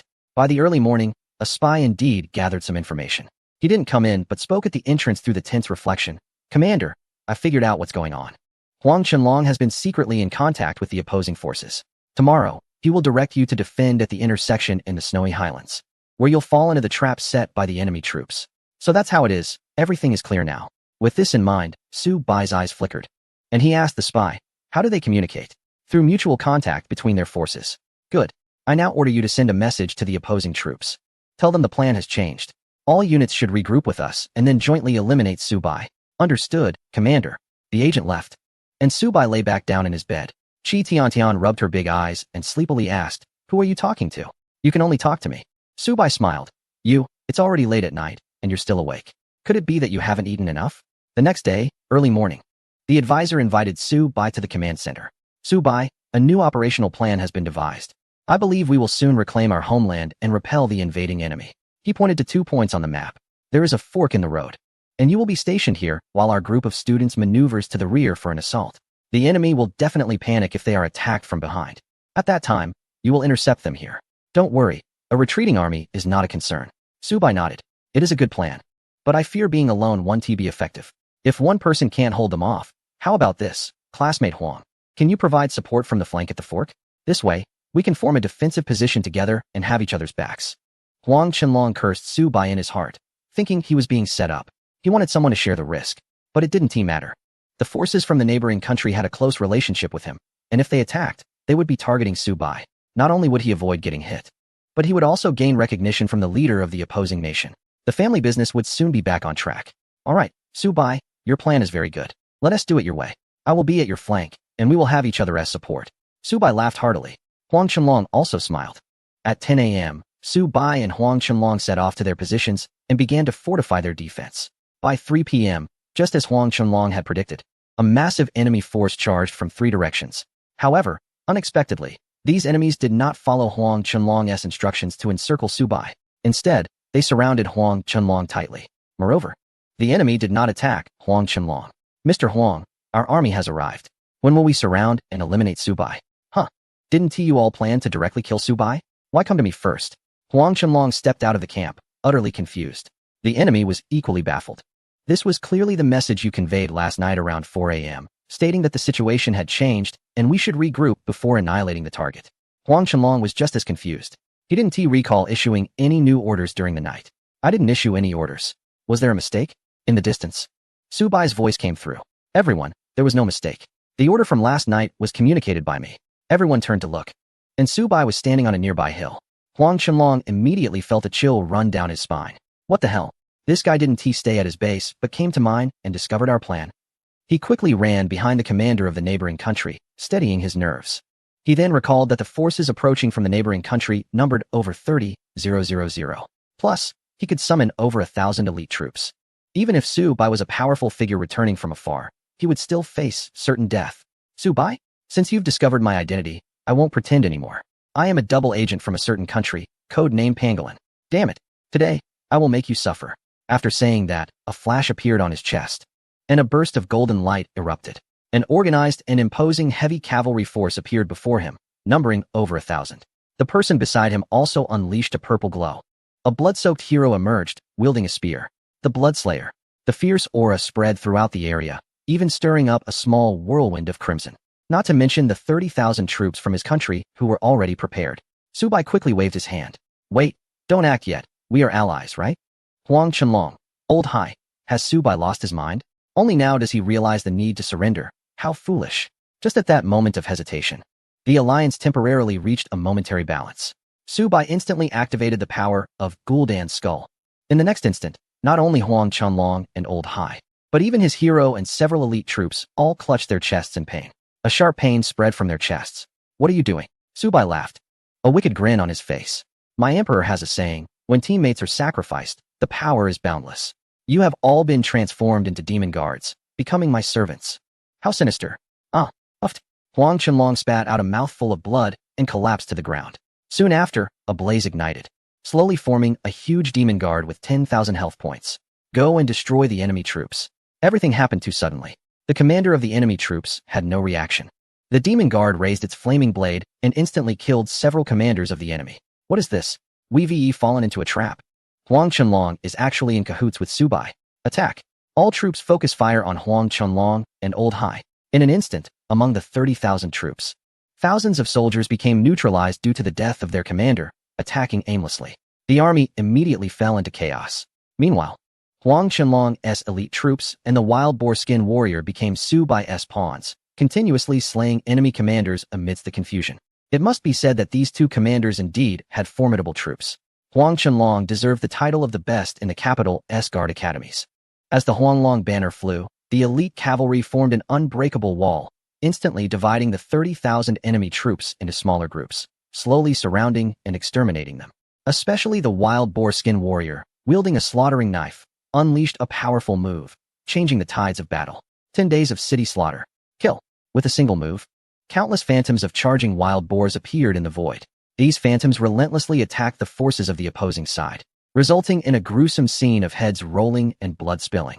Su Bai chuckled. Attempting to trap him ended up backfiring. There was nothing wrong with that. Although his teammate's skill to summon the dead was indeed extraordinary, Su Bai had tested it and found it had limitations. Specifically, monsters with magic immunity could not be cursed. If a teammate wore magic-resistant gear, they too could not be cursed. Additionally, those with health exceeding 100,000 could not be cursed to death. However, for ordinary people in this world, having health over 100,000 was nearly impossible, let alone possessing magic-resistant equipment, which was extremely rare. The situation had turned chaotic. With two individuals transformed by demonic guards, along with their troops, the mere 30,000 enemy forces posed no threat at all. Within just an hour, the enemy had lost over 10,000 men, and that was without Su Bai even joining the fray. However, as time went on, the opposing side began to form their formations, and their numerical disadvantage started to show. First, Huang Yuchen's elite troops were gradually picked off by the enemy's lizard commanders. Then, the hero wild boar warrior duo fell victim to the enemy's corpse poison technique. His skin turned red, pus and blood oozed from his 7 orifices, and he was slowly worn down to death. In the end, he was even dismembered by a Bengal tiger warrior, dying a truly tragic death. On the other hand, Huang Qianlong and the Sea Grandfather were incredibly strong. They withstood the enemy's attacks for 10 rounds without faltering, and instead utilized various skills to force the enemy to retreat repeatedly. Bai estimated that by the time Xi grandfather and Huang Chunlong fell, the 30,000 enemy troops would likely be wiped out as well. He had more important matters to attend to, so he returned to his camp and ordered the entire army to mobilize. They would march to Delhi and force the president to cease fire and withdraw. Descending from the plateau, they finally entered the territory of the opposing nation. The area was filled with jungles, making it difficult for the armored forces to maneuver. Bai decided to recall the tanks and replace them with the SEALs and his hero Tanya. This was Bai's first time fighting in the jungle. Unlike the Central Plains, where temperature differences were clear-cut, here the terrain was much more complex. Along the way, there were some scattered enemy troops ambushing Bai and his men in the jungle. Fortunately, Bai's forces were well-trained from foreign lands, boasting high health, high defense, and high attack. Even when ambushed and injured, the damage they sustained was not severe. Da, reported the commander, the village has been completely cleared. The SEALs had finished clearing a village with a population of over 1,000 and reported back to Bai. All right, let us rest here for today. After speaking, Bai waved his hand. Over 100 allied soldiers began to enter the building for defense. Bai then wrapped his arm around Tanya's waist and walked into a towering artillery tower. Ahaha, we allies are here to bring you warmth, fellow countrymen. Hurry and open the door. No, hurry and run. Tat. At 9:25 p.m., the captain of the special forces came to report. Commander, we have cleared the gold and silver from the village, but some people are fleeing into the jungle with the valuables. All right, let's leave it at that for now. We'll talk more tomorrow.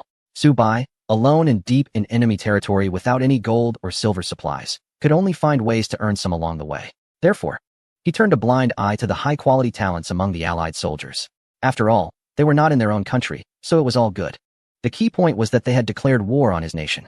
Was it too much to take some money and women from them to reward his soldiers? The next day, the soldiers continued their pursuit until they reached the front of a dungeon. Dungeon, Tai Ling Ji, recommended level, 4,599, suggested number of participants, 200, dungeon guide. This is a national treasure level dungeon. Entry requires the consent of the country. And small monsters must be cleared around Tai Ling Ji. The dungeon will automatically transmit the commander after 3 days. It turned out those people had run into the dungeon with the gold and silver to escape disaster. Bai waved his hand and led his troops inside. He had heard of national treasure-level dungeons in Long Country. It was said that the Qin Emperor's tomb was a super high-level dungeon, and entry required national approval. Ordinary people could hardly obtain an entry permit. Unexpectedly, he encountered one abroad, so no permit was needed. He could enter whenever he wanted. In the capital, the Ministry of War reported to the Third Elder, the Allied forces have landed at 3 points along our coast. A, B, and C. We need to send 3 more troops to intercept and repel the enemy. Understood. At this moment, everyone in the Ministry of War was extremely busy. With the start of the S3 season, many countries around the world were targeting Long Country. The European alliance, which had initially decided not to go to war with Long Country, quickly changed its stance under pressure and joined the campaign against Long Country. Just at this hectic moment, members of the Huang family, officials in the capital, were outside the Ministry of War crying for help. The Third Elder frowned. What on earth is going on? Why are there still people crying outside? Someone brought them in. Upon seeing them, everyone basically recognized them. It was the wife of Zhuge Xinxian. Previously, Zhuge Xinxian had mentioned that Bai extorted him for a sum of money, which led to his nonsensical talk during the ministry meeting. Later, because his son Zhuge Fengyuan returned from the outer realm, it was considered a point of pride for Long Country. This was a mix of merit and fault, and they did not pursue the matter further. Unexpectedly, this time his wife, Ms. Huang, actually made a scene at the Ministry of War. Chapter 131. The Grand Elder stands firm for Bai. Who in the country dares to disagree? Oh dear, Third Elder, you must stand up for my family. Ms. Huang. This is the Ministry of War. Personal matters are not to be discussed here. Third Elder, what I'm saying is serious. My nephew, the martial arts champion from the Imperial Guard Academy, was killed in battle because of Bai. I have the life token as proof. The shattered life token of Huang Chunlong bears the name Bai. If someone has their name inscribed on a life token and dies unexpectedly, the token will shatter, and the name of the perpetrator will be engraved. The officials at the Ministry of War were taken aback. If it weren't for Bai's numerous killings, it wouldn't have sparked a world war. Has he become so bloodthirsty that even allies are not spared? Everyone looked towards the Third Elder. Third Elder, it was because of Bai that this great calamity arose, and now he hasn't been punished, yet he has harmed my nephew. The Third Elder is now in a difficult position to balance relationships. There are now 2 factions, one advocating peace and the other advocating war. The 2 sides are at odds. The focus is all on Bai. The peace faction believes that Su Bai should be immediately brought to justice to provide an explanation to the international community and offer compensation to soothe tensions, aiming to resolve this conflict as soon as possible. Originally, supporting Su Bai placed immense pressure on the Third Elder. And now the situation has worsened with accusations of Su Bai killing allies. Perhaps we should issue a gold medal for him to come back and explain the situation. The Third Elder was uncertain. At that moment, the Grand Elder walked in. He exuded an imposing presence and coldly snorted, issuing a gold medal? Are we to follow the example of certain historical figures and execute loyal subjects? The Third Elder broke out in a cold sweat, and everyone present was equally alarmed. Grand Elder, I have no such intention. I know this is today's battle report. Please take a look. The Grand Elder casually pulled out a battle report from his sleeve. The Third Elder took it, and after reading it, his eyes widened, and he gaped for a long moment before speaking. Su Bai sacrificed teammates and killed 30,000 enemies. The demonized Huang Chunlong claims it was voluntary. He even thanked Su Bai for granting him a strong physique. Shock filled the room. Killing 30,000 enemies. Isn't this the same as the legendary mountain troops defeating the demon flute? Now, the Highland territories have been secured. Ms. Huang, even your nephew claims he doesn't mind. Why are you still filing a complaint? The Grand Elder stroked his beard and smiled. The wife of the strategist was utterly confused, wondering what on earth was happening. With the Grand Elder's pressure, Ms. Huang had no choice but to lower her head in silence. Just as this silence lingered, an official from the diplomatic etiquette office rushed in, flustered. He did not notice the elder, but loudly and excitedly announced, the representative of the Holy Maiden Jean from the European Union, who has returned from an affair, stated that the conflict with the Dragon Kingdom was a misunderstanding and that humanitarian aid would be provided to the Dragon Kingdom. The crowd erupted. Everyone was shocked again. Even the elder turned his face, pointing at the official and asking, is the information reliable? The official was startled, realizing that the elder was also present. Absolutely true. And there is one more thing. He swallowed hard. Everyone's eyes widened, their ears perked up. What else could it be? Could it be that our Dragon Kingdom has to pay tribute to the European Union every year? No. The king of the Frankish kingdom stated that if the Dragon Kingdom's Su Bai is willing to marry his daughter, the Holy Maiden Jean, he would unite the entire European Union to confront the other country. Another explosion, another shock. It was like a bolt from the blue. After a while, the Third Elder finally moved his lips. He whispered to the elder, why not call Su Bai back and let him become the son-in-law, marrying the king of Frank's daughter? The Holy Maiden Jean? If we can rally the European Union against the other country, even if it doesn't lead to actual combat, the other country will definitely be wary of this powerful alliance and quickly withdraw its troops. That would immediately bring peace. The elder was uncertain. We must ask Su Bai's opinion. In the Tai Lingji dungeon, the smaller monsters around had all been defeated by Su Bai. According to the dungeon suggestion, waiting for 3 days to leave would suffice. However, this difficulty was trivial for Su Bai, so he waved his hand. The entire army entered the Tai Lingji. Amidst the sea of corpses and blood, a bony bridge rose from the blood sea. Compared to the eerie atmosphere outside the Tai Lingji, the pure white architecture seemed even more out of place in the current environment. The enormous golden-bordered gate opened. An incredibly vast world appeared before Su Bai's eyes. It's so big inside. It felt like a dungeon within a dungeon. An old monk dressed in robes stood in the distance, facing Su Bai.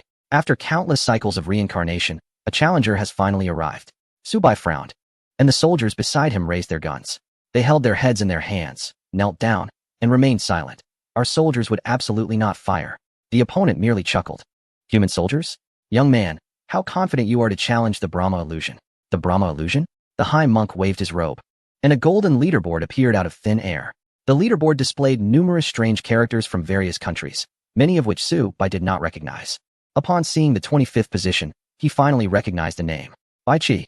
Bai Qi. The old monk chuckled, that's right. Over 4,000 years ago, a powerful figure who passed through the Brahman illusion claimed that he single-handedly wiped out 500,000 lives in a neighboring country. He boasted of his unparalleled martial prowess and remarkable achievements, easily challenging divine instances, yet he only ranked 25th and returned in defeat. Su Bai swallowed hard. This was the first killing god on the continent, and he only ranked 25th. Who was the number one? A warrior from Orion, known for his iron will. Su Bai's body suddenly shuddered. There were even extraterrestrials challenging instances on Blue Star. He had never heard of such things. Of course, if it were true, it would be classified information, inaccessible to ordinary people. All right, old man, I understand now. One last thing. Who are you and how do you know so much? Hee. Let us clear the instance first, the old monk replied, and with that, the door to Tai Ling Ji slammed shut behind him. The monk vanished into thin air. Dog. Fight him.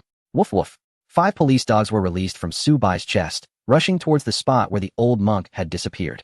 This was absurd. Using invisibility in front of Subai? If he hadn't obtained the magic ring, he might have believed the old man as nonsense. But now, oh, don't bite, don't bite. Dog, let go. The old monk revealed his true form, and members of the SEAL team rushed forward, pinning him to the ground and binding his hands and feet. You have the right to remain silent. But anything you say can and will be used against you in court. The Old Monk, Chapter 132. What? Facing Subai's Red Alert army. This national treasure level instance is so weak? It turned out that the old monk was indeed human. His ancestors were kings of the Peacock Kingdom. Later, Buddhism was expelled from this region, and many from his lineage perished. After all, he was a descendant of the Peacock King, and their heritage remained. Every 20 years, the entire clan would select a young person to enter the Tai Ling Ji instance to record challengers. This had been happening for thousands of years. Subai was the first challenger in nearly 60 years. The last challenger was a young man named Newton, who manipulated gravity during the colonization by an empire that never set. Unfortunately, he had not returned and was likely dead by now. Come with me. The old monk had a mournful expression, being forced at gunpoint to act as a human shield. Damn it. For over 1,000 years, no matter how brutal the challengers were, they never targeted our clan. I never expected this Dragon Kingdom person to be so ruthless, using himself as a scout. As they moved deeper into Tai Ling Ji, the old monk suddenly stopped. Ashoka, Peacock Shin troops. With a swish, hundreds of golden lights appeared. The old monk also summoned his troops. There was a massive energy fluctuation ahead. He whispered, "How do you know?" Subai asked. "This is the power of EEG meditation." Indeed, in the distance ahead, a man is floating in the air, surrounded by towering steel giants, all emitting massive steam, battling countless monsters. These steam beasts, clad in iron armor, are remarkably able to levitate, which is quite astonishing. As a cloud of steam disperses, the man shouts, "Azura King, our sun will never set. It will never fall. One day, I will flatten the Brahma illusion." From the shadows, a lion-like monster, resembling a Vajra Bodhisattva, waves its large hand, sending countless scriptures and spells towards the man. He immediately activates the defense of his armored soldiers. Runes are etched into the soldier's armor, forming intricate mystical patterns. A series of cracking sounds are heard as his controlled steel soldiers begin to shrink continuously, eventually collapsing to the ground, unable to rise again. You boring guy. Staying here for over 60 years, always trying to sneak attack me. What a delusion. Today my patience has run out. Die? The old monk, witnessing the battle ahead, breaks out in a cold sweat. Azura King, the master of the first layer of Brahma illusion. We should retreat and avoid confrontation. The person in the sky also hears the Azura King's threat and turns to flee. Nowhere to escape. A figure darts out, and the Azura King's claws enlarge, ready to crush the man into pieces. Just then, a gunshot rings out. A splash of blood blooms in the sky. The old monk quickly turns around, shocked to see Subai in front of him, launching a sneak attack on the Azura King with a hidden weapon. Isn't this just asking for hatred? This young man has gone mad. The key point is, if you want to sneak attack the Azura King, at least you should have the entire army fire together. Why is it just you? Is it just for show? The old monk feels cursed to encounter such a madman. Of course, Subai is not trying to show off. Firing at the sky is merely a skill to accelerate the entire army. It just happened to hit the Azura King. The Azura King in the sky immediately turns around, letting out a cold snort. Another challenger? He changes direction, charging straight towards Subai's main force.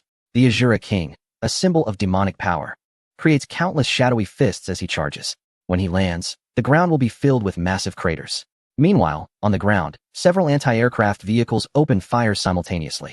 Shells explode in the air, and countless shrapnel form a dense net, enveloping the Azura King. In an instant, his body is riddled with wounds from the shrapnel. Blood spills from the wounds, raining down like a shower of blood. What? The person fleeing in the air can hardly believe his eyes.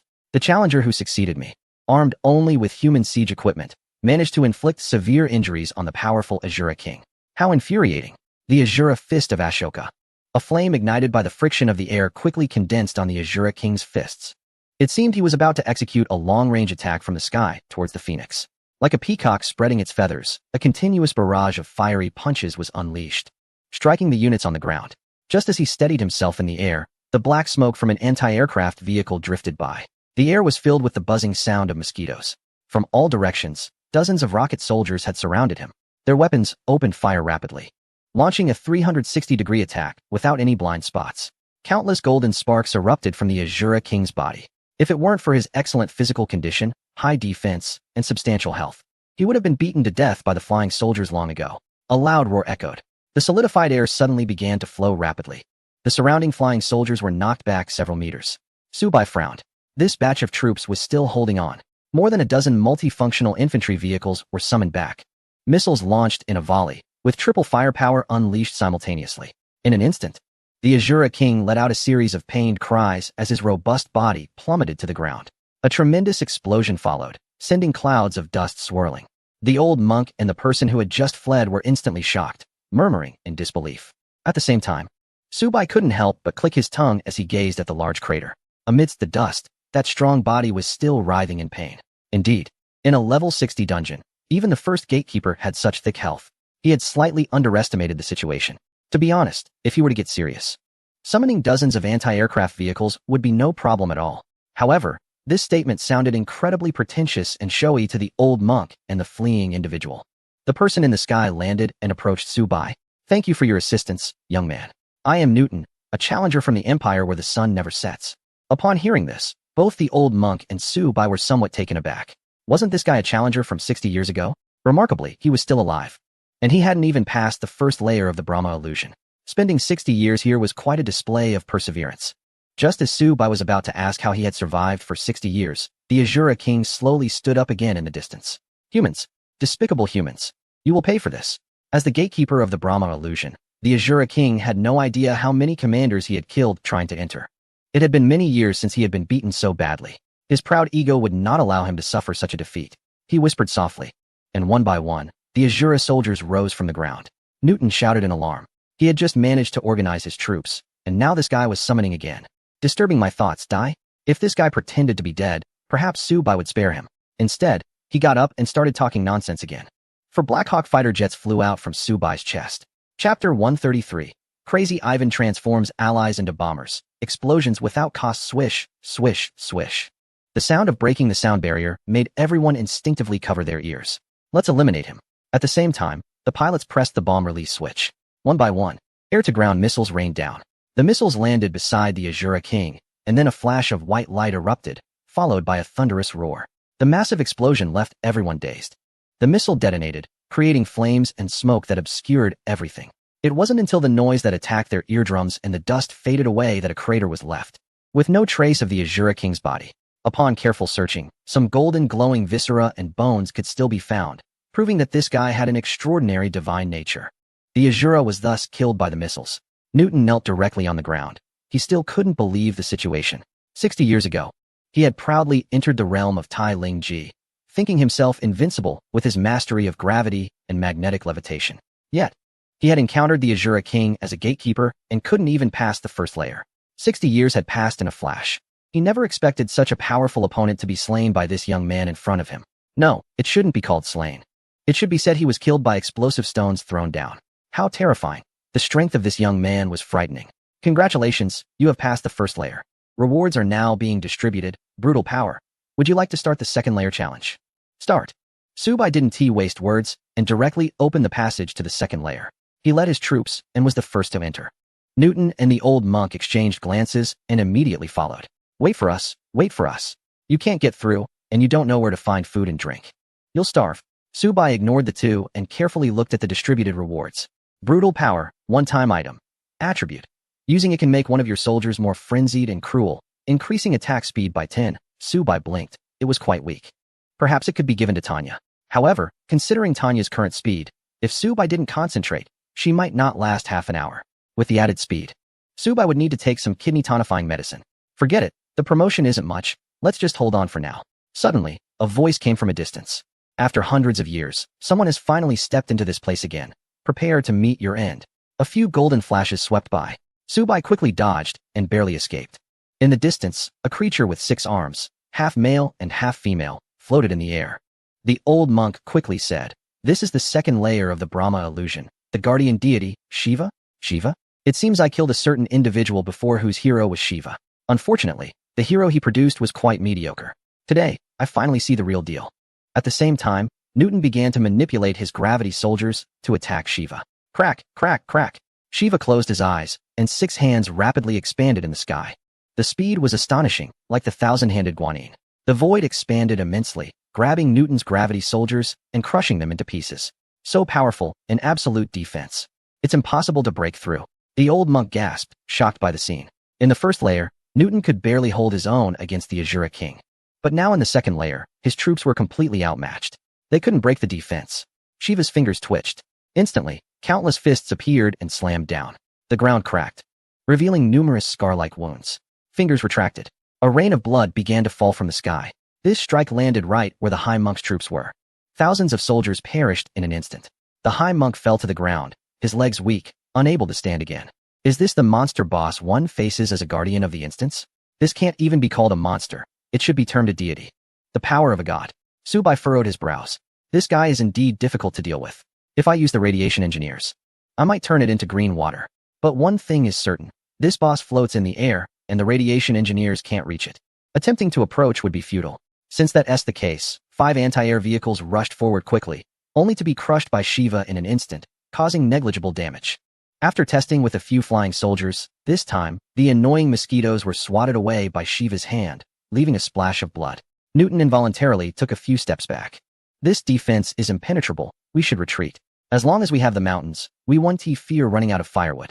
I know where to find food and drink. At least we won't starve or thirst here. The battle situation is unfavorable, but Subai raised the corner of his mouth. He had already discerned the enemy's weakness. Subai turned to look at the frenzied Ivan emerging from his chest and nodded slightly. Mr. Newton, now you need to follow my commands and cooperate. Newton looked confused. What does that mean? The literal meaning. Huh. Newton was still puzzled. The mad Ivan, covered in explosives, walked up next to his steel warrior. The ropes were tied. A circle of explosives was fastened on. Finally, the mad Ivan began to adjust the detonation timer. Hee, the alarm is set. What is this about?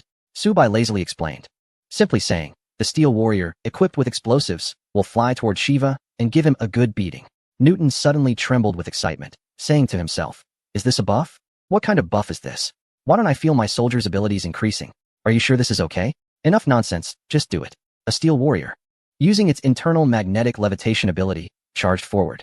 Meanwhile, Subai summoned several V-3 rocket vehicles, launching missiles simultaneously. Boom, boom, boom. The flying steel warrior was firmly caught by Shiva's divine hands, constantly being squeezed. At that moment, the mad Ivan laughed. Happy birthday. 5 steel warriors exploded simultaneously, creating 5 skull-shaped clouds of explosion. Damn humans. I will destroy you all. Shiva's palms were covered in blood from the explosions, and before he could launch another attack, 3v3 rockets were already right in his face.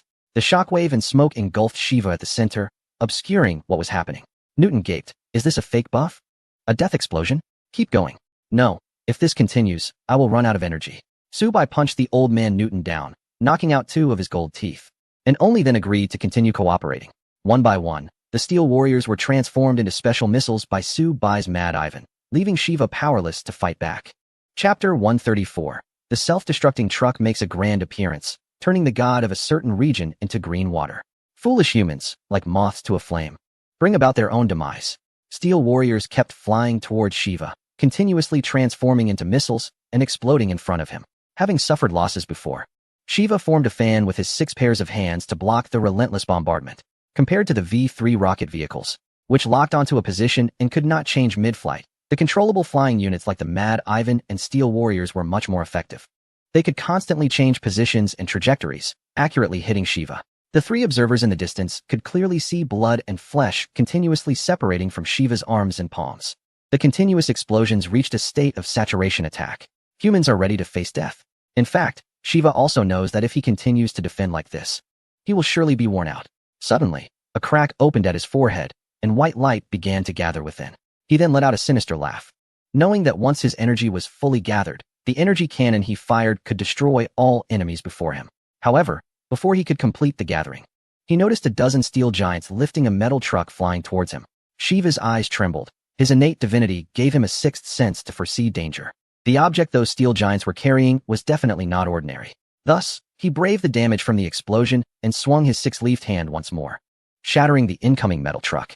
Subai smiled, estimating that this was the first time a self-destructing truck was used for air defense in history. The self-destructing truck was flung away by the magnetic steel giants. The driver kept shouting, "I am magnetic bounce, I am magnetic bounce." Simple and clear, it was quite apartment. I'll kill you all. Boom.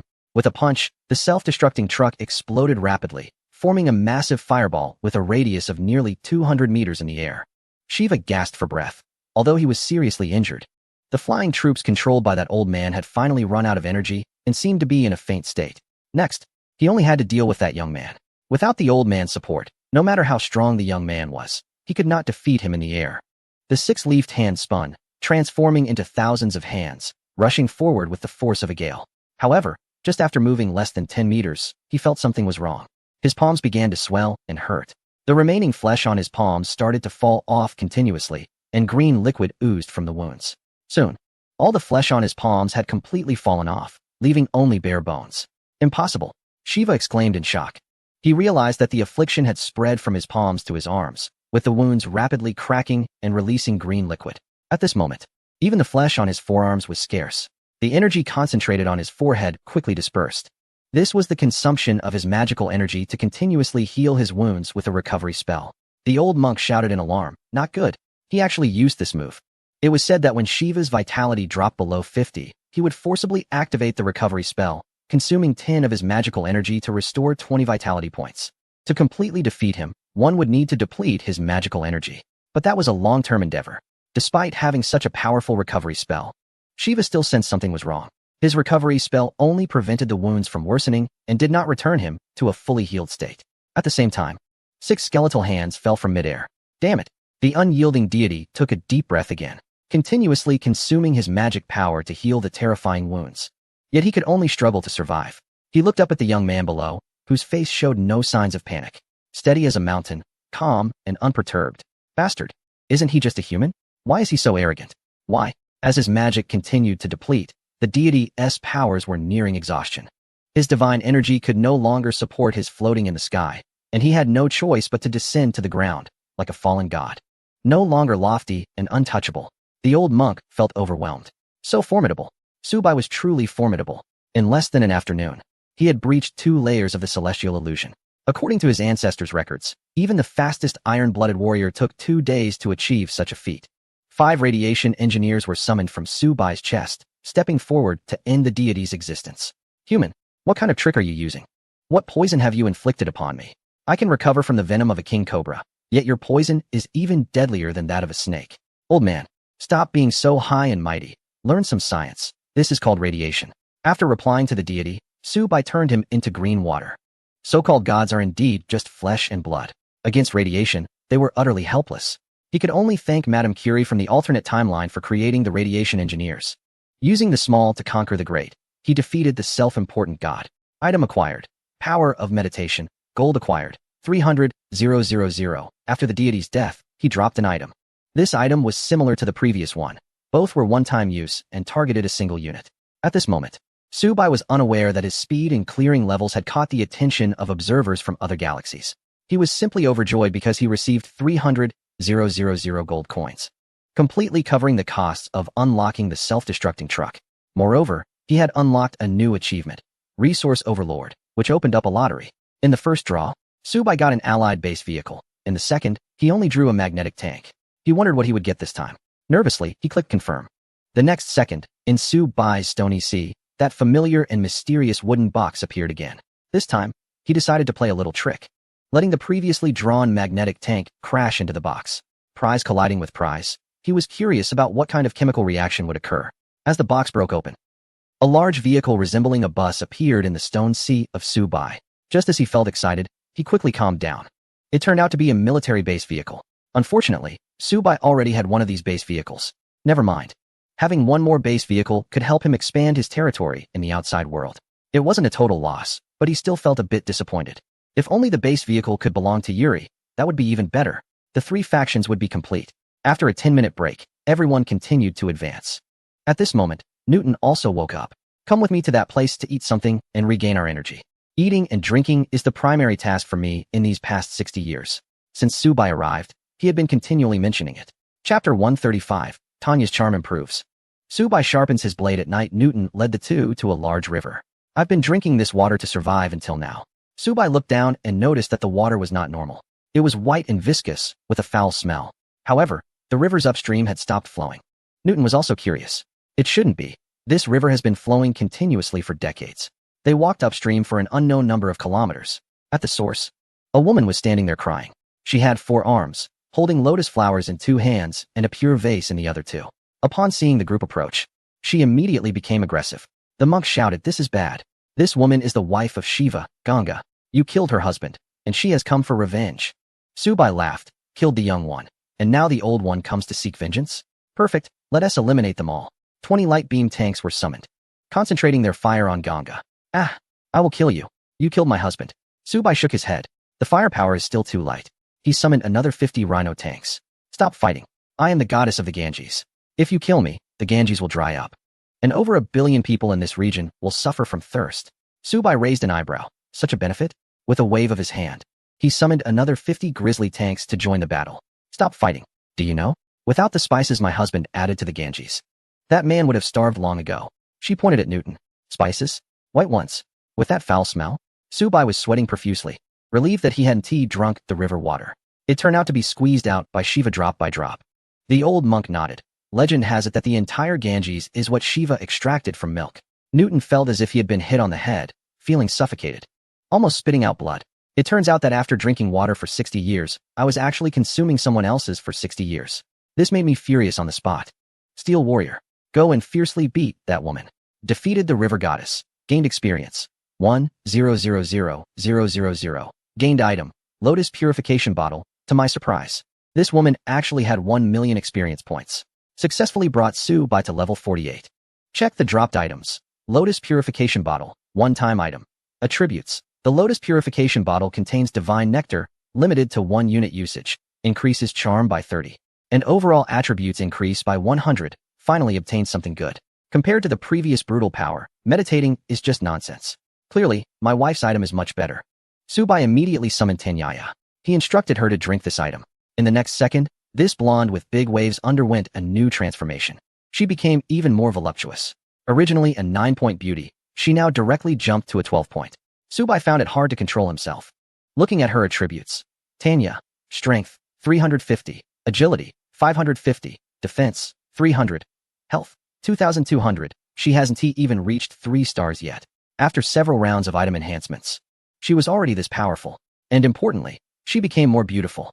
Subai didn't waste any more words, directly pulling Tanya into the armored vehicle for some intimate time, leaving the other 2 old men just looking at each other helplessly, especially Newton. He hadn't seen a woman in 60 years. Suddenly encountering a super beauty made him feel a burning desire. He took advantage of the situation and approached the corpse of the river goddess, taking some time to address his needs. Meanwhile, outside the dungeon, the flow of the sacred river suddenly stopped, leaving billions of people without water. Instantly, the entire country fell into chaos. President Gandhi had just been frustrated after the mountain troops were defeated, and now he was shocked to find that the country's lifeline, the sacred river, had dried up. Without water for 3 days, wouldn't people die of thirst? Sure enough, the price of water skyrocketed to 20 a bottle. Many could not afford it and chose to resort to desperate measures. A state of chaos began to unfold. In the city, initially, only some stores were affected. Cases of bottled water were looted clean. Soon, it wasn't just stores. Department stores and large shopping malls were also ransacked. Rioters, armed with makeshift weapons, banded together to seize water sources, especially underground wells in rural areas. One of the resources they plundered. Family members, today we seized the water well from the local gang. We're having a feast tonight. Bang bang bang bang. Damn water buffalo gang. I will definitely wipe you out today. Bang bang bang bang. Brothers, charge. Occupy the water well. Hold the position. Hold the position. 2 rural gangs, armed with homemade weapons and a few units they can summon, got into a chaotic fight. The scale of this battle, with 2 villages combined, had over 1,000 participants. Though the fighting capability of the troops and personnel was not impressive, the battle was fierce, often to the death. Outside the village, a police car was parked there. 2 officers were joking about the battle in the village, saying, "Hurry up and fight. Once everyone is dead, we'll go in and take control." Exactly, we'll take back this water well and sell a bottle for $30. We'll get rich. After they finished speaking, they hung up and the police car's radio kept calling for reinforcements. Such battles were happening all the time across the region. There was no choice. The water shortage was too severe. Even the police needed water. Who would work for free to maintain peace? Whether in rural areas or cities, chaos was rampant. Looting, burning, and destruction were becoming increasingly serious. In the military department, the 3rd Elder reported that the troops had completely withdrawn. The 3rd Elder was surprised. He had heard the latest news that the local leadership was preparing to send reinforcements of 3 divisions. He didn't expect them to withdraw. What was going on? An official quickly brought up the latest intelligence geographical photos. These were images taken by spies flying at high altitudes. The photos showed countless columns of smoke rising from the burning chaos, indicating the turmoil in the region. The third elder noted that it was said the mother river of the region had dried up, and everyone was fighting over water. Everyone in the military department felt speechless. What was happening? Suddenly, one official, looking at the photo, blurted out, "Smoke signals everywhere. Is it a chaotic time for the Lords?" This remark made everyone unable to hold back their laughter. Wow, you actually thought of that. Chapter 136. Subai unleashes full firepower.